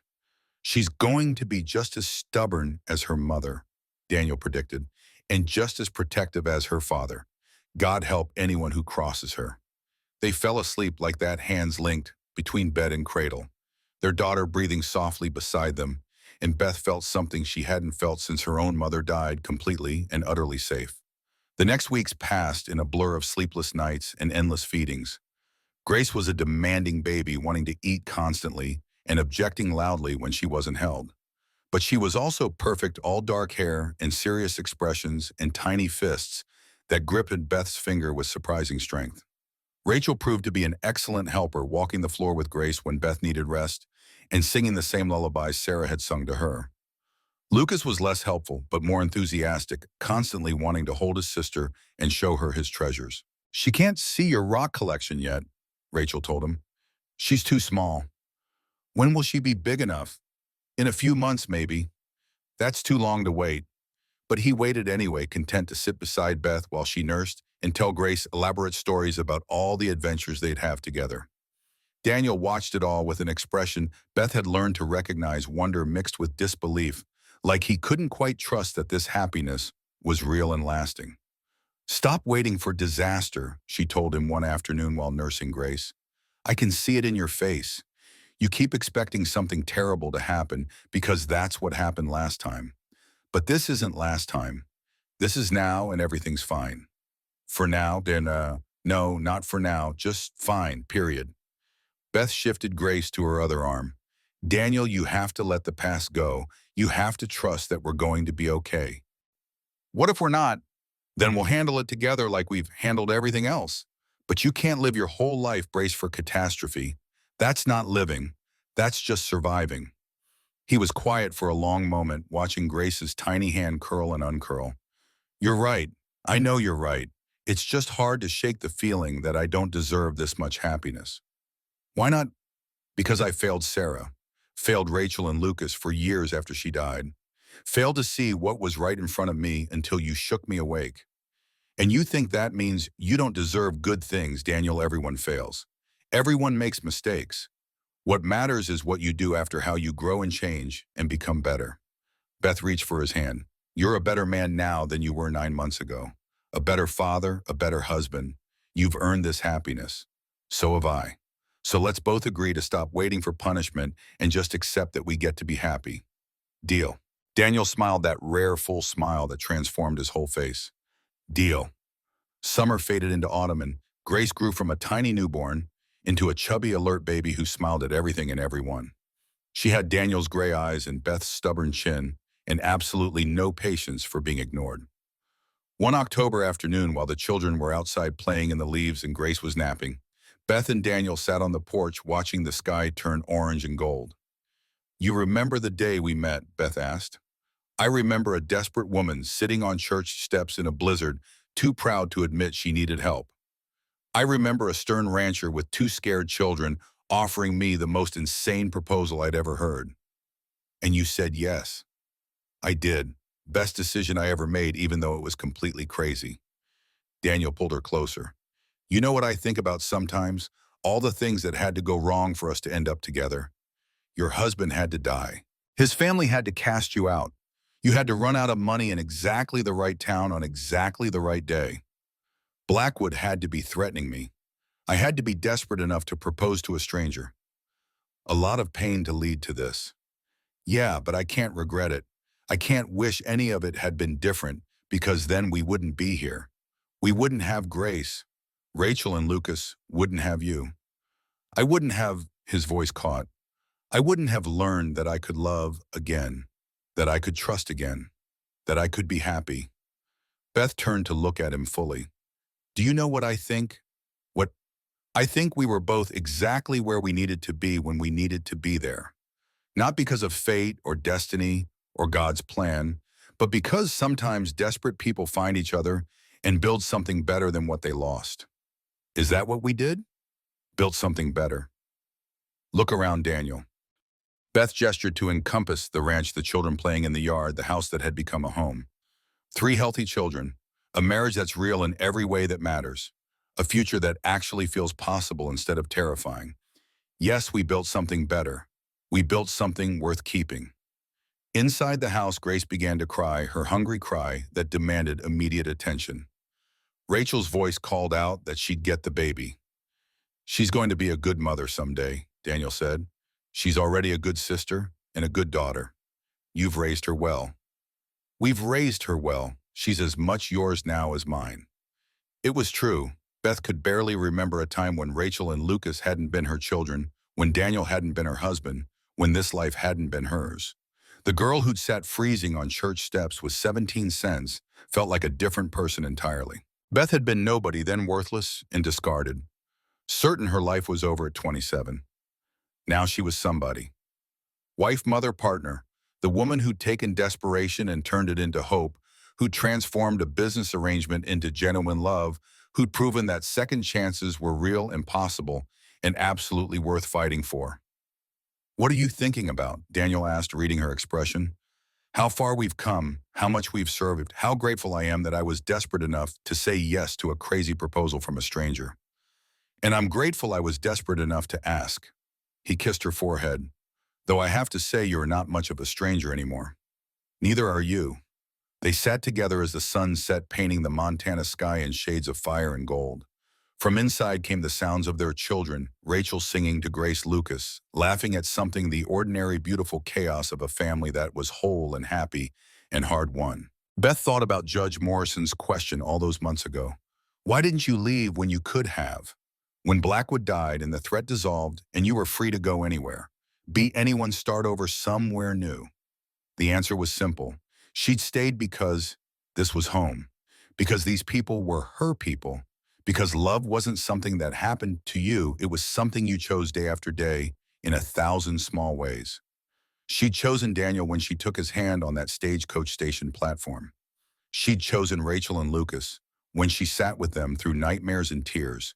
She'd chosen Grace the moment she felt her move inside her belly. She'd chosen this life, this hard, beautiful, impossible life, and she'd keep choosing it for as long as she lived. "I love you," she said, "not for the first time, and not for the last." "I love you too," Daniel replied, his arm tightening around her shoulders. "Forever." "Forever," Beth agreed, and she meant it. Datu. Epilogue, 6 months later. Spring came to Montana Territory in 1887 with the kind of gentle warmth that made winter's brutality seem like a distant nightmare. Beth stood at the kitchen window, watching Daniel teach Grace to sit up in the grass, while Rachel painted wildflowers at her easel, and Lucas chased chickens with the kind of joyful abandon only 7-year-olds possessed. Grace was 6 months old now, all chubby cheeks and grabbing hands, and the most infectious laugh Beth had ever heard. She looked like Daniel, those storm gray eyes, that serious expression when she was concentrating, but she had Beth's stubbornness, already showing signs of a will that wouldn't be easily bent. "You're going to be trouble," Beth had told her that morning while nursing her. "Your siblings were challenging enough, but you're going to be something else entirely." Grace had responded by grabbing a fistful of Beth's hair and yanking with surprising strength. Now Beth watched her family through the window and felt something so profound it almost frightened her, complete, total, unshakable happiness. Not the fragile kind that lived in fear of loss, but the earned kind that came from surviving things that should have destroyed you and choosing joy anyway.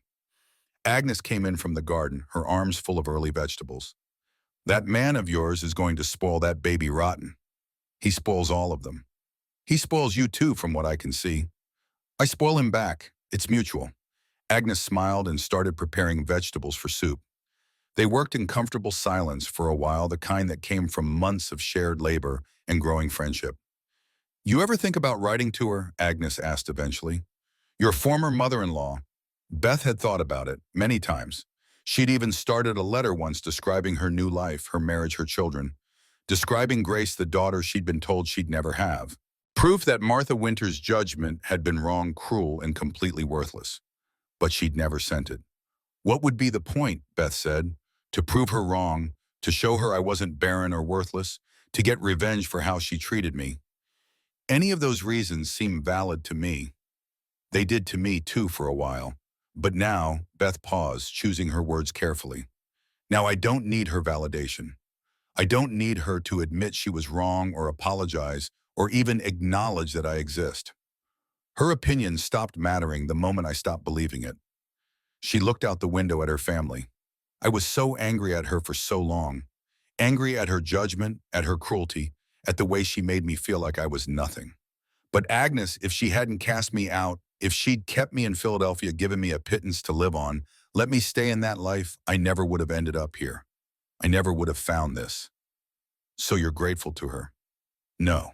But I'm not angry anymore either. She's just irrelevant. A person who existed in my past but has no power over my present or future. Agnes nodded slowly. That's wisdom right there. Took me years to get to that place with the people who hurt me. It helps that I'm too happy to hold grudges. Beth smiled. Hard to stay angry when you're this content. That evening, after the children were in bed and Grace was sleeping soundly in her cradle, Beth and Daniel lay facing each other in their shared bed. Judge Morrison sent a letter, Daniel said. Wanted to check in, see how we were doing. What did you tell him? The truth, that we're thriving, that Grace is healthy, that Rachel's art is getting good enough, she might be able to sell pieces at the church social. That Lucas is learning to read and write, that our marriage is stronger than ever. Did you tell him about Victoria Blackwood now? Victoria Wheeler had written to them in January. She'd married her banker's son in Helena and was expecting a baby of her own. Her letter had been warm, apologetic for her father's behavior, grateful that Beth and Daniel had found happiness, despite Harrison's attempts to destroy it. I mentioned it. He seemed pleased that something good came out of all that mess. Daniel's hand found Beth's under the blankets. Morrison also said something else. He said our case changed how he thinks about marriage, that he'd always believed love had to come first, but watching us build something real from practical foundations made him reconsider. He said maybe commitment and choice matter more than romance. What do you think? I think he's right. I think what we have is stronger than what Sarah and I had, even though I loved her, because this was chosen. Every day, we choose each other. That's more powerful than any feeling. Beth moved closer, closing the distance between them. I love you, Daniel Sterling, and I choose you. Today and tomorrow, and every day after. I love you too, and I choose you and Rachel and Lucas and Grace. I choose this life we've built. I choose all of it. They kissed softly, and Beth felt the same spark she'd felt the first time, not the desperate, frightened kiss before the trial, but something warmer, steadier, built on months of shared mornings and whispered conversations and choosing each other over and over again. Do you ever miss Philadelphia? Daniel asked when they finally broke apart. Beth thought about it, genuinely considered the question instead of just dismissing it. Sometimes I miss the music, the theater, the way city streets smelled after rain. But I don't miss the person I was there. She was small and scared and convinced her worth came from other people's opinions. I like who I am here better. Who are you here? Strong, capable, somebody's wife and somebody's mother and somebody's whole world. A person who matters. You always mattered, Beth, even before you came here. Maybe, but I didn't believe it then. I do now. They fell asleep tangled together, and Beth dreamed of church steps in blizzards of 17 cents, and nowhere to go of a stern rancher with storm-gray eyes offering her the most impossible proposal. She dreamed of choosing to take his hand, of choosing to stay, of choosing every single day to build something beautiful from broken pieces. When she woke in the gray pre-dawn light with Grace crying for her morning feeding, Daniel was already awake, already bringing their daughter to the bed, so Beth could nurse her in comfort. Good morning, he whispered, kissing Beth's forehead as he placed Grace in her arms. Good morning. Grace latched on immediately, her small hands coming up to rest against Beth's chest, her eyes already closing again in contentment. Daniel settled beside them, his arm around Beth's shoulders, watching their daughter with that expression of wonder that still hadn't faded. You know what day it is, he asked. Tuesday, March 15th. A year ago today, we stood in front of Judge Morrison and proved our marriage was real. Beth had forgotten. So much had happened in the last year of Grace's birth. Victoria's marriage, the ranch's success, Rachel's growing confidence, Lucas's nightmares finally stopping. That anniversaries seemed less important than the daily work of living. A year, she said wonderingly. It feels like longer. In a good way or a bad way. In a I can barely remember life before you way. I can remember it, cold and empty and small, like I'd forgotten how to feel anything except duty and fear. And now I feel everything, joy and hope and love and terror and gratitude and everything. He pulled her closer. You did that. You taught me how to feel again. We taught each other. Grace finished nursing and promptly fell asleep, milk-drunk and content. Beth handed her to Daniel so she could adjust her nightgown and watched him settle their daughter against his chest with the kind of practiced ease that came from months of learning. "You're good at that," she observed. "I had good teachers. All of you, you and Rachel and Lucas and this little one. You taught me how to be the kind of father I should have been all along.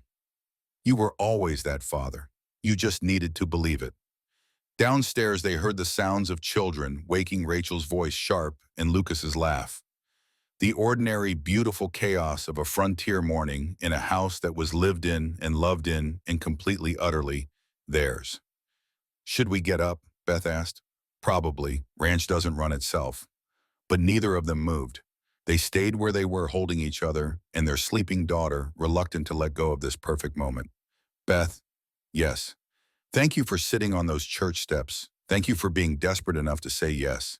Thank you for staying when you could have left. Thank you for everything." Beth's throat tightened. "Thank you for stopping. Thank you for asking. Thank you for seeing me when I couldn't see myself." They rose together eventually, Daniel carrying Grace downstairs while Beth dressed.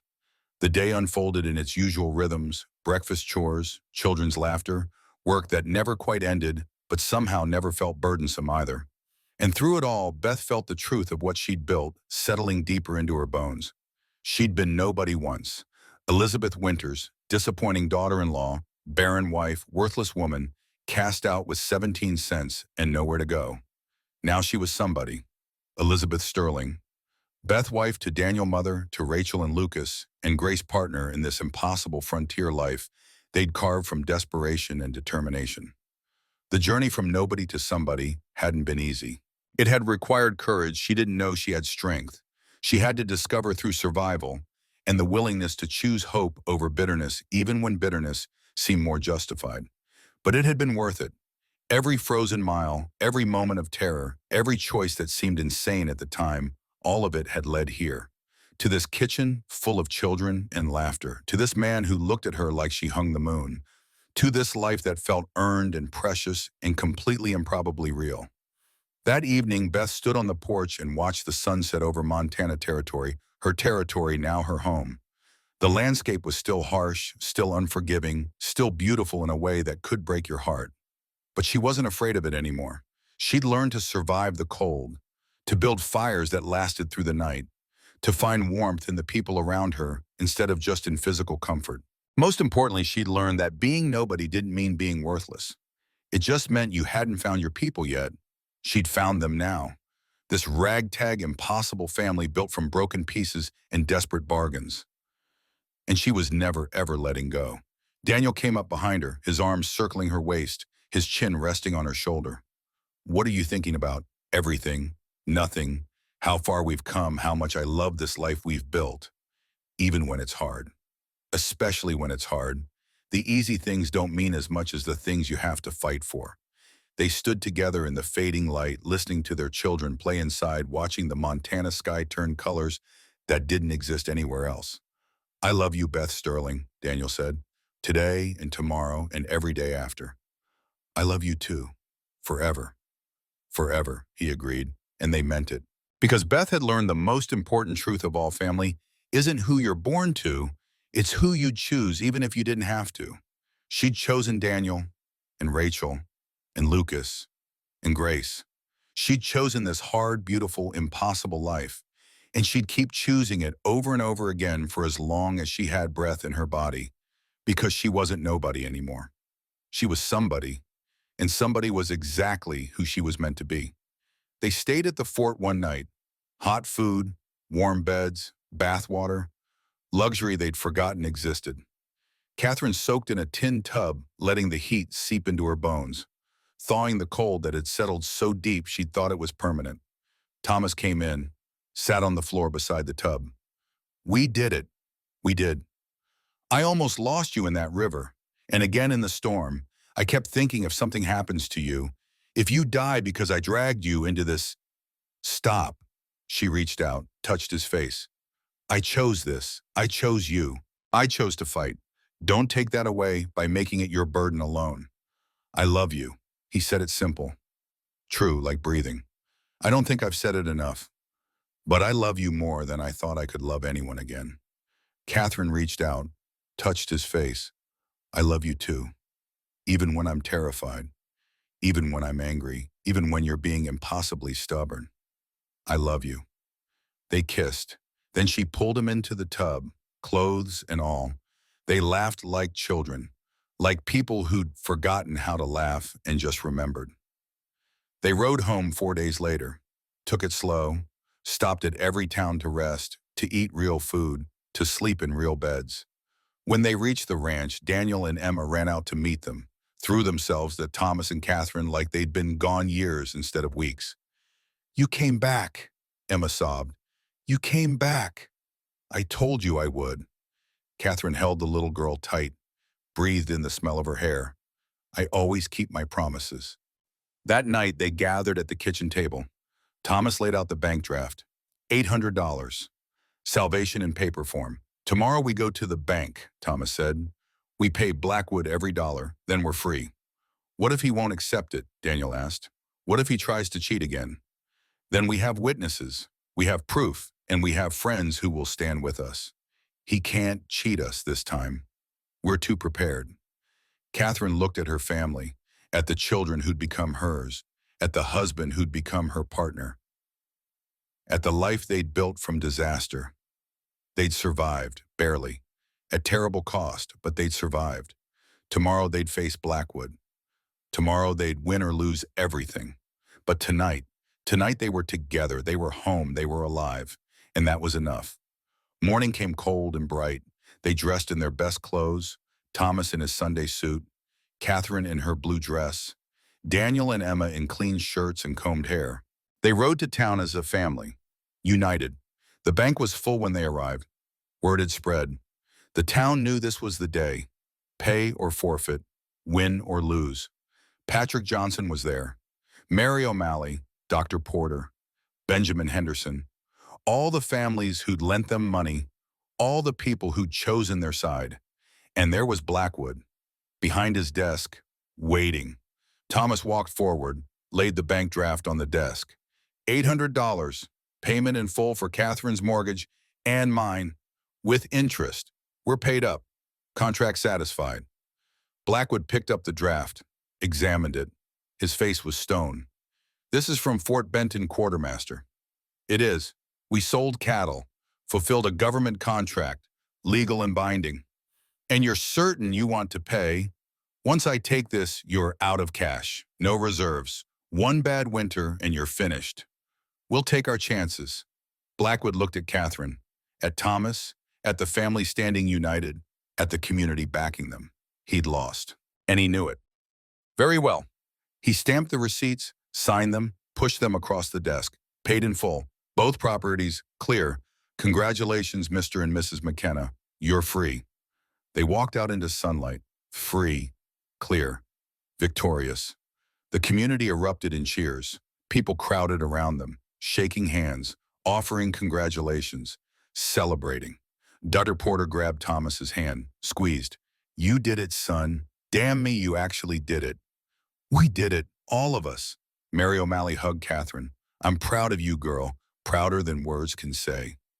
They drove home in the wagon, the kids between them, laughing, singing, free. That night, after the kids were asleep, Thomas and Catherine stood on the porch, looking out at their land, their home, their future. What do we do now? Catherine asked. Live, just live. Work the land, raise the kids, grow old together if we're lucky. Sounds boring. After the last 2 months, boring sounds perfect. She leaned against him. He put his arm around her. They stood like that as the stars came out, as the night turned cold, as the world kept spinning. They'd fought, they'd bled, they'd almost died, but they'd won. Not because they were stronger than Blackwood, not because they were smarter or richer or better. They'd won because they fought together, because they refused to give up, because love, messy, desperate, imperfect love was stronger than fear. And that was worth everything. Winter came early that year. Snow fell the week after they paid Blackwood, blanketing the ranch in white that sparkled under pale sun. Thomas and Catherine worked from dawn till dark, preparing for the cold months ahead, splitting wood, storing food, reinforcing the barn against wind that could freeze cattle where they stood. But something had changed. The fear that had lived in Catherine's chest for months was gone, replaced by something she'd forgotten existed. Peace, not happiness exactly, just the absence of terror. The ability to wake up without immediately counting days till disaster. It felt strange, foreign, like wearing someone else's skin. Daniel noticed first. He came into the kitchen one morning while Catherine was making breakfast, stood watching her for a long moment. "You're different, Mama, Catherine." She turned from the stove. "Different how?" "You smile now, real smiles, not the scared kind." Catherine hadn't realized she'd been doing that, smiling scared, but hearing Daniel name it made something in her chest crack open. She knelt down, pulled him close. "I'm not scared anymore, sweetheart. We're safe now, all of us." "Promise?" "Oh, I promise." Daniel hugged her tight, then pulled back, looked at her with those two old eyes. "I'm glad Papa married you, even when it was scary, even when we almost lost everything. I'm glad." "Me too, baby. Me too." That afternoon, Dr. Porter arrived, rode up on his old mare, medical bag strapped behind his saddle. Catherine met him on the porch. "Someone sick?" "No, just making rounds, checking on folks before the passes close." He climbed down stiffly. "Also wanted to see how you're settling, after everything." They sat on the porch. Catherine brought coffee. They drank in comfortable silence for a while. "Blackwood left," Dr. Porter said finally. "Took the train east 3 days ago. Sold his bank holdings to a group from Helena. Packed up and disappeared." Catherine felt nothing. No satisfaction. No relief. Just emptiness where anger used to be. "Good. He can't hurt anyone else here." "He left something for you, Bam." Dr. Porter pulled an envelope from his coat. "Asked me to deliver it. Said it was an apology, for what it's worth." Catherine took the envelope, her name written in careful script on the front. She opened it. Inside was a single sheet of paper and a bank draft. The paper read, "I loved Eleanor. I destroyed her. I tried to do the same to you. I'm sorry. This doesn't fix anything, but it's all I have left to give. VB." The bank draft was for $300, the exact amount the community had lent them. Catherine handed both to Dr. Porter. "Give the money to Mary O'Malley. Tell her to distribute it to everyone who helped us. Tell them it's from us, not Blackwood. I don't want his guilt money." "You sure $300 is—" "I'm sure we pay our own debts, not with his blood money." Dr. Porter nodded, tucked the draft away. "You're a hard woman, Catherine McKenna." "I'm a woman who survived. That requires hard." "Does it? Or does surviving require knowing when to be hard and when to be soft? When to fight and when to forgive?" Catherine looked at him, at this old man who'd delivered 5 dead babies, who'd documented abuse he couldn't stop, who'd carried guilt for failures that weren't his to carry. "I'll never forgive him for Eleanor, for what he tried to do to us. But I don't have to. Forgiveness is optional. Survival isn't." "Fair enough," DePorter stood. "I should get moving. Storm's coming tonight. Want to be home before it hits." After he left, Catherine sat alone on the porch, thinking about Blackwood, about Eleanor, about all the ways people destroyed each other and themselves. She didn't forgive him. Probably never would. But she could let go of the anger, could stop letting his shadow darken her life. That evening, the whole family gathered in the kitchen. Thomas had spent the day building something in the barn. Wouldn't tell anyone what. Just said it was a surprise. After supper, he blindfolded Daniel and Emma, led them outside. Catherine followed. Curious. Thomas had built a sled. Beautiful thing. Curved runners, smooth wood, big enough for both kids. "For you," he said. "For being brave. For trusting Mama Catherine and me. For surviving all the scary parts." Emma screamed with joy. Daniel grinned so wide his face might split. They dragged the sled to the nearest hill, spent the next hour racing down the slope, laughing, falling, racing again. Catherine stood beside Thomas, watching their children play, feeling something so big in her chest she couldn't name it. "Thank you," she said. "For what?" "For them, for this, for giving me a family when I thought I'd never have one." Thomas pulled her close. "You gave us more. You gave us someone to fight for. someone worth surviving for. That's everything. That night, after the kids were asleep, Catherine and Thomas lay in bed. The house creaked in the wind. Snow tapped against the windows, but inside was warm, safe. "I want to do something," Catherine said. "Something important." "What?" "I want to go back to my cabin, to the graves, say goodbye properly, then sell the land, use the money to help other women. Women like Eleanor. Women trapped with no way out." Thomas was quiet for a moment. "That's a big thing, a good thing. But are you sure you're ready to let it go? You'll end the memories." "Yes, the memories no, but I can carry the memories without holding on to the place. Michael would understand. He'd want the land to do some good." "When do you want to go?" "Tomorrow, before the next storm. Will you come with me?" "Always." They rode out at dawn, left the kids with Mary O'Malley, took the wagon because Catherine wanted to bring things back. Personal things she'd left behind when she married Thomas in desperation. The cabin looked smaller than she remembered, lonelier. Snow covered the roof and porch. The door hung crooked. One window was broken. Catherine stood in front of it for a long time, just looking, remembering. "You want to go in?" Thomas asked.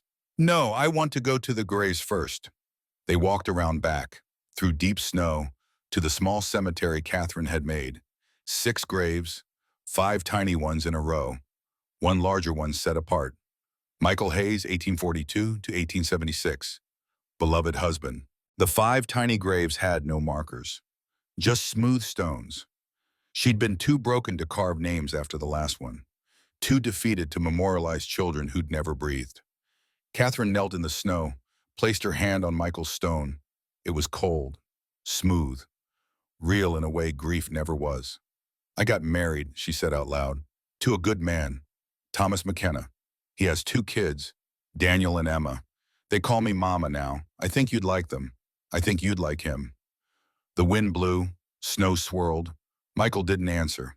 Dead men never did. "I'm selling the cabin, using the money to help women who need it. I think that's what you'd want. You always said the land should work for people, not the other way around." She touched each tiny grave one by one. Thomas, Michael Jr., Catherine, Sarah, James. "I'm sorry I couldn't save you. Sorry I couldn't be the mother you needed. But I'm not cursed. I know that now. You died because frontier life is hard and babies die. And sometimes there's no reason. No curse. Just terrible luck." She stood, turned to Thomas. "I'm ready." "You sure?" "I'm sure. This is a graveyard, not a shrine. I can honor them without living here." They went inside the cabin. Catherine gathered her things, a few books, her mother's wedding ring, the box with the baby clothes, Michael's mining helmet. Everything else could stay, could burn or rot or become home to mice. It didn't matter. The past was the past. As they loaded the wagon, a rider appeared. Young man Catherine didn't recognize. He pulled up, looked at the cabin. "This place for sale?" Catherine blinked. "How did you heard in town? Dr. Porter said you might be selling. I'm looking for land. Got a wife and baby living in a boarding house. Desperate for our own place." "You have money." "Some, not much, but I'm a hard worker. I can pay in installments if you'll let me." Catherine looked at Thomas. He nodded. "What's your name?" she asked. Henry Walsh." "You married Henry?" "Yes, ma'am. Wife's name is Alice. Baby's name is Rose." "Rose still alive?" He looked confused. "Yes, ma'am. 6 months old. Healthy as a horse." Catherine felt tears coming, pushed them down. "Good. That's good. The cabin's yours. $50 down. Rest when you can pay it. No interest, no deadline. Just take care of the place." That's more than a fair, ma'am. Thank you." "And Henry?" "Yes, ma'am. Those graves out back, they stay. You maintain them. Keep them clear. That's part of the deal." "Yes, ma'am, I will." They rode away. Catherine didn't look back. Couldn't. If she looked back, she might change her mind, might realize she was giving away the only piece of Michael she had left. But forward was better than back. Living was better than haunting. And those graves would be tended by a family who knew how precious life was. That mattered. They got home at dusk. The kids ran out to meet them. Emma grabbed Catherine's hand. Did you cry? A little, but happy tears too.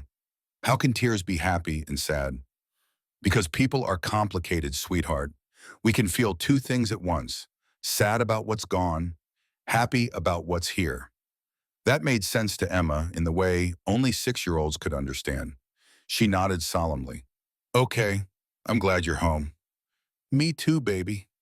Christmas came 2 weeks later, the first Christmas Catherine had celebrated in 3 years. She'd spent the past two alone in her cabin, refusing joy, refusing hope, refusing everything except survival. But this year was different. This year she had family. This year she had a reason to celebrate. They didn't have much money. Most of it went to supplies and feed for the cattle. But Thomas carved toys, a horse for Daniel, a doll for Emma. Catherine sewed clothes, a new shirt for Thomas, dresses for the kids. Christmas morning was chaos.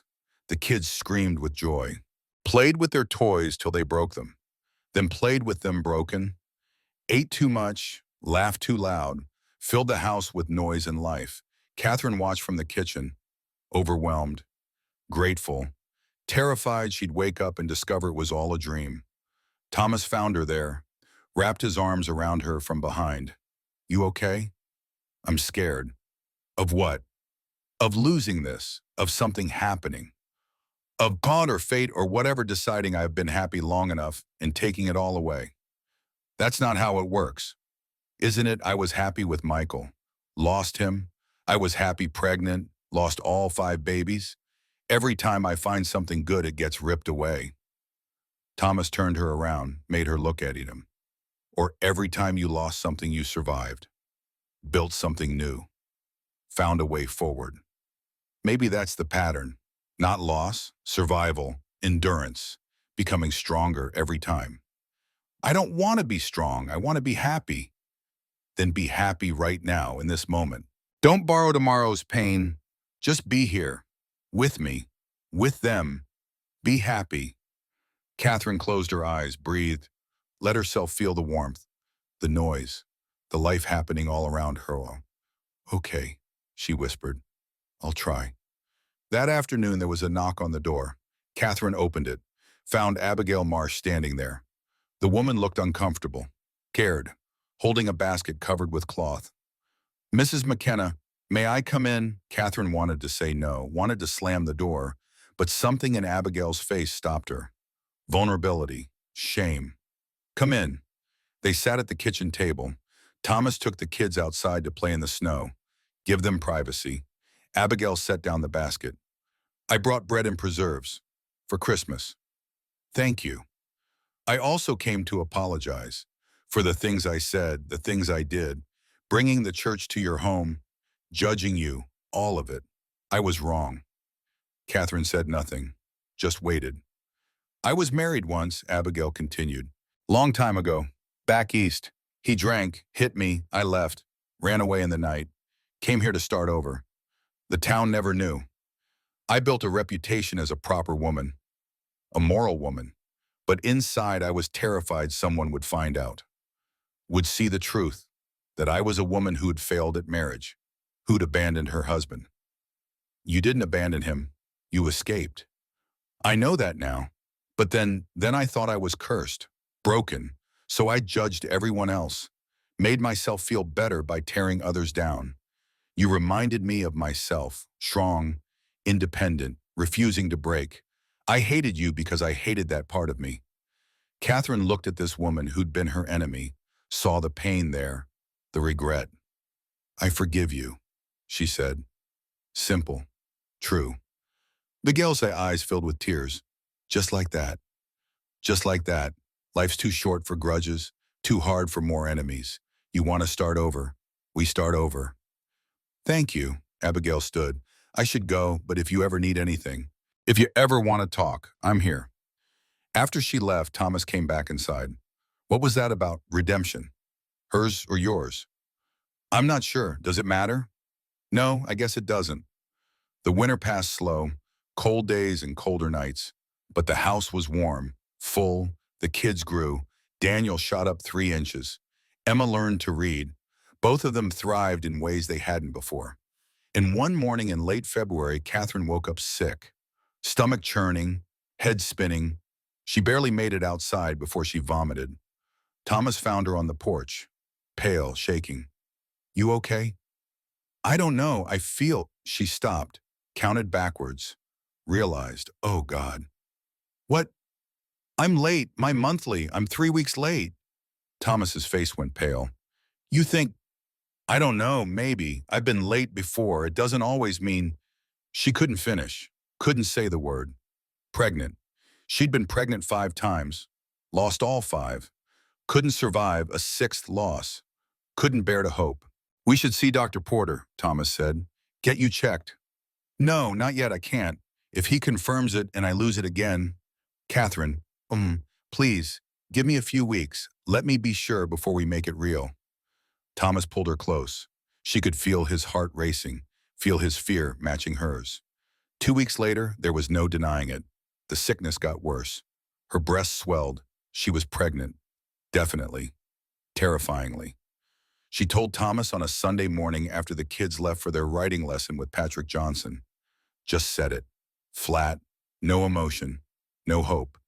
"I'm pregnant." Thomas froze, then grabbed her, held her so tight she couldn't breathe. "A baby. We're having a baby. I might lose it. I lost all the others. This one might, or this one might live. You're stronger now. You're not alone. You're not starving or working yourself to death or bleeding out alone in a cabin. You have help. You have me. You have Dr. Porter. This time is different. What if it's not? Then we'll survive it together, but what if it is different? What if this baby lives? What if we get to hold them and raise them and watch them grow? Isn't that possibility worth the risk?" Catherine wanted to believe him, wanted to hope, but hope was terrifying. Hope was dangerous. Still she nodded. "Okay, we try. We hope. And if I lose it, we'll grieve together, but we won't give up before we've even started." Dr. Porter confirmed it 2 days later. Examined her thoroughly, about her history, the 5 losses, the causes if she knew them. "You're about 8 weeks along," he said. "Baby's heartbeat is strong. Everything looks good, but I want to see you every 2 weeks. Monitor closely. Make sure you rest. Eat well. Don't work yourself ragged. I have a ranch to run. You have a husband to run the ranch. You have kids who can do chores. Your job now is to grow this baby." Understand? She understood. But understanding and obeying were different things. The months passed in a blur of fear and wonder. Her belly grew. The baby moved, kicked, real in a way the others had never become. They'd all died before the quickening, before she could feel them move. But this one was alive, active, fighting to exist. Daniel and Emma were thrilled, argued over names, argued over whether it would be a boy or girl, made plans for teaching the baby to ride and read and catch fish. Catherine let them plan, let herself imagine a future where this baby lived, where she got to be a mother to a living child. It was the hardest thing she'd ever done, harder than bearing 5 babies, harder than losing Michael, harder than fighting Blackwood. Hoping was hardest of all. She went into labor on a September morning, early, 2 weeks before Dr. Porter expected. The pain hit fast and hard. No warning, just agony that doubled her over. Thomas got her to bed, sent Daniel for Dr. Porter, sent Emma to Mary O'Malley, then sat beside Catherine, holding her hand while she screamed. Dr. Porter arrived within an hour, examined her. His face was grave. "Baby's coming now. No time to wait. Will it?" "I don't know, Catherine. Baby's early, but not too early. We just have to see." The labor lasted 6 hours. Brutal hours. Catherine screamed, cursed, begged God to let this one live. Just this one, please. Thomas held her hand through all of it, let her squeeze till his bones creaked, whispered encouragement, prayed out loud when she couldn't, and then finally the baby came. In a rush of fluid and blood and pain. Silence. Terrible silence. Catherine's heart stopped. Not again. Please, God, not again. Then a cry. Thin, weak, but real. A baby's cry. Dr. Porter held up the baby. Tiny, red, screaming. "It's a girl and she's alive." Catherine sobbed, great heaving sobs that shook her whole body. Thomas cried too, just held Catherine and cried like a child. Doctor Porter cleaned the baby, wrapped her, placed her in Catherine's arms. She's small, but she's strong, got good lungs, good color. I think she's going to make it. Catherine looked at the tiny face, at the eyes that couldn't focus yet, at the impossibly small fingers wrapped around her thumb. Hope, she whispered. Her name is Hope. Thomas touched the baby's head. Hope Catherine McKenna. Catherine, for you. No. Catherine's throat closed. Hayes, Hope Catherine Hayes, for Michael. He'd want that. Thomas's eyes filled. Yeah, he would. They sat there for a long time. Just the three of them. A family that shouldn't exist. That had fought and bled and survived against all odds. Hope fell asleep in Catherine's arms. Thomas leaned his head against Catherine's shoulder. Outside, the Montana sky turned gold, then pink, then purple as the sun set. Our Porter packed his instruments. I'll check on you tomorrow. But Catherine, you did it. You grew a living baby. You're not cursed. Never were. After he left, Daniel and Emma came home. Mary O'Malley brought them. They stood in the doorway, wide-eyed, scared to come closer. Come meet your sister, Thomas said. They crept forward, looked at the tiny bundle. She's so small, Daniel whispered. She'll grow, just like you did. What's her name? Emma asked. Hope. Emma smiled. That's perfect, because we hoped for her. And she came. That night, the whole family slept in one room. Thomas and Catherine in bed with Hope between them. Daniel and Emma on bedrolls nearby. Of them together. Safe. Whole. Catherine lay awake long after everyone else slept, watching Hope breathe, counting each tiny breath, terrified she'd stop. But she didn't stop. Just kept breathing, kept living, kept proving that sometimes miracles happen. Sometimes hope wasn't foolish. Sometimes survival meant more than just enduring. Sometimes it meant thriving. The years ahead would be hard. They'd face droughts and winters and all the challenges frontier life threw at families. But they'd face them together. Thomas and Catherine, Daniel and Emma, baby Hope. A family built from loss and desperation and stubborn, foolish hope. And that was worth everything. 3 days after Hope was born, a letter arrived. Official seal from the territorial government. Thomas opened it at the kitchen table while Catherine nursed the baby. He read. His face went pale. What is it? Catherine asked. It's about Blackwood. Thomas's voice was tight. He's dead. What? Died in Chicago 2 weeks ago. The letters from his lawyer, settling his estate. Thomas kept reading. His eyes widened. Catherine, he left us something. What? Money, a lot of money, $20,000. The room spun. That's not possible. There's a note. Thomas unfolded a second page, read aloud. To Thomas and Catherine McKenna. What I tried to take from you through cruelty I return through guilt. Eleanor would have wanted this. She would have wanted you to survive, to thrive, to prove that love can win even when power fails. Use this to build something good. Use this to help others the way you helped each other. I destroyed one woman. Don't let my money destroy you. Victor Blackwood. Catherine couldn't breathe. $20,000. It's enough to expand the ranch, buy more cattle, help other families, everything we dreamed about. Or it's blood money, Eleanor's blood, our near destruction. Thomas set down the letter, looked at Catherine, at the baby in her arms, at the life they'd built. What do we do? Catherine thought about Eleanor, about the journal, about all the women who suffered in silence, about the families the community had saved by standing together. We take it, she said, but we don't keep it. Not all of it. We use some to secure the ranch, make sure we're stable. Then we use the rest to help others. Women escaping bad situations, families facing foreclosure, people who need what we needed, a chance. Thomas smiled, Shinman, proud. Eleanor would like that. Yeah, I think she would. That night after the kids were asleep, Catherine sat on the porch, holding Hope, looking at the stars. Thomas came out, sat beside her. You know what I realized today, Catherine said. What I spent so many years thinking I was cursed, thinking everything I loved would be taken from me. And I was wrong, I wasn't cursed. I was just unlucky. And then my luck changed. When the day I found you dying in the snow, the day I chose to help instead of walk away, that's when everything shifted. Thomas took her hand. I found you too. We found each other. Yeah, we did. They sat in silence. The baby slept between them. The stars wheeled overhead. The world kept turning. Inside, Daniel and Emma dreamed of sister tea parties and teaching Hope to ride. Outside, Montana stretched vast and wild and beautiful, full of danger, full of possibility. And on the porch, two survivors held hands, having fought their way through hell to find something that looked like heaven. It wasn't perfect. It was hard-won, scarred, built from broken pieces that didn't quite fit together right. But it was theirs, their family, their home, their hope. And in the end, maybe that was the only kind of heaven worth having, the kind you had to fight for, the kind that cost everything and gave back more than you knew existed.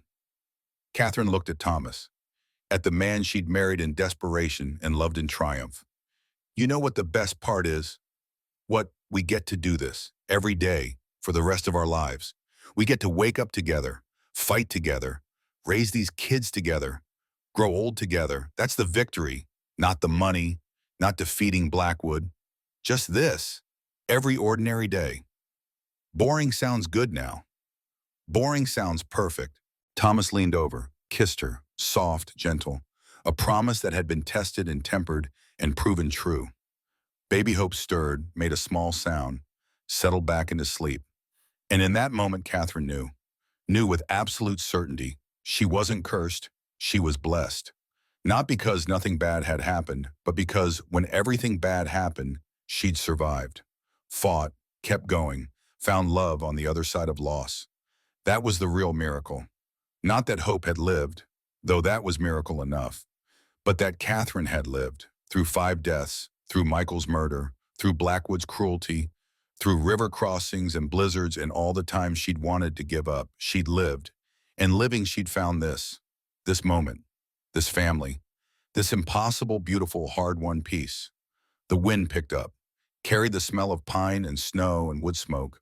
Somewhere in the distance, a wolf howled, not threatening, just singing to the moon. Catherine closed her eyes, held her baby, held her husband's hand. And for the first time in years, maybe the first time ever, she felt complete. Not perfect, not healed. The scars were still there. The ghost still whispered in quiet moments. But complete, whole enough to be happy, broken enough to be real. Thank you, she whispered, to Thomas, to Getty, to the universe, to Michael and Eleanor and all the dead who'd paved the way for this moment with their blood and sacrifice. For what? Thomas asked. For not giving up on me, for fighting for me, for loving me even when I was too scared to love back. You fought for me too. You saved my life more than once. Then, we're even. No, Thomas squeezed her hand. We're partners. That's different. Better. Catherine smiled. Yeah, it is. They sat until full dark came, until the cold drove them inside, until Hope needed feeding and the kids needed tucking in, and life pulled them back into its ordinary rhythms. But Catherine carried that moment with her, that perfect, fragile, hard-won peace, tucked it away like a treasure, pulled it out on hard days when the fear came back, when the memories threatened to drown her.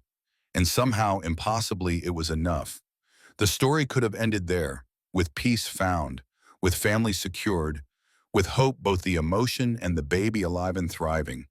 But life doesn't end with one victory, doesn't stop with one moment of grace.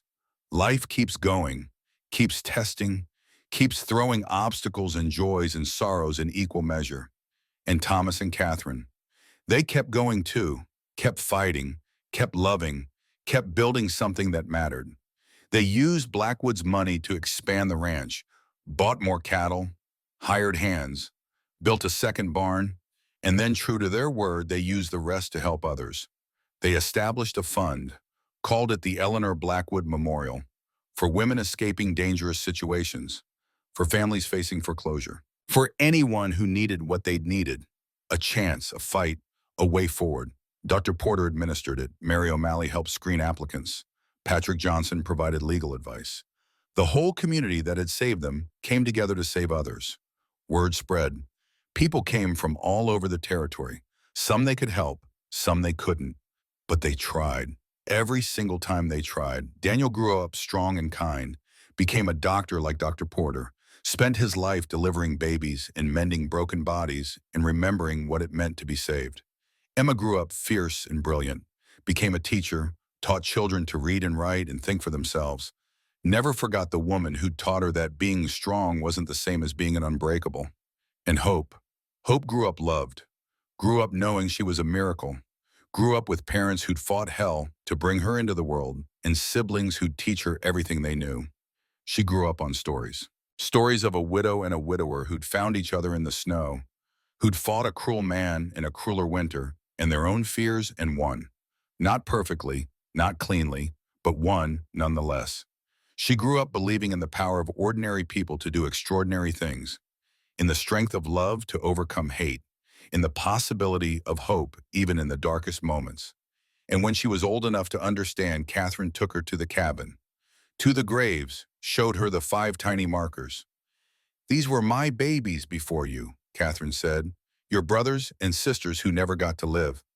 I loved them, I mourned them, but I survived them, and surviving them led me to you." "Do you still miss them?" Hope asked. She was 7, old enough to understand loss, but young enough to believe in happy endings. "Every day, but not in a sad way anymore, in a grateful way, because they're a part of my story, part of what made me strong enough to fight for you. I wish I could have met them." Me too, baby. Me too." They stood there together, mother and daughter, alive because of luck and stubbornness, in love that refused to quit. And in that moment, Catherine understood. Understood what she'd been too broken to see before. The 5 babies weren't punishments, weren't curses. They were just babies, born into a world that wasn't ready for them, into a body that couldn't hold them. It wasn't her fault, wasn't God's judgment, wasn't anything except terrible random tragedy. And surviving it, surviving them, that wasn't weakness. That was the strongest thing she'd ever done. Thomas came up behind them, put his arms around both of them. "You two ready to head home?" "Yeah." Catherine leaned into him. "We're ready." They rode back together, the 3 of them, through Montana wilderness that was still wild, still dangerous, still beautiful. And when they crested the hill and saw the ranch below, smoke rising from the chimney, cattle grazing in the fields, Daniel and Emma working in the yard, Catherine felt it again. That peace, that completeness, that sense of having fought through hell and found something worth keeping on the other side. "This is it," she said. "This is what we fought for." "Was it worth it?" Thomas asked. Catherine looked at him, at hope, at the life they'd built from ruins. Every single second. They rode down the hill, toward home, toward family, toward whatever came next, because that's what survivors do. They keep going, keep fighting, keep hoping, even when it's hard, especially when it's hard. They keep going, and sometimes if they're lucky and stubborn and brave enough to love, despite the fears, sometimes they get to keep what they fought for. Sometimes hope wins. Sometimes love is enough. Sometimes the broken people get to be whole again. Not perfect, never perfect, but whole enough. And in the end, maybe that's the only happy ending worth having. The one you have to fight for, the one that costs everything, the one that gives back more than you knew was possible.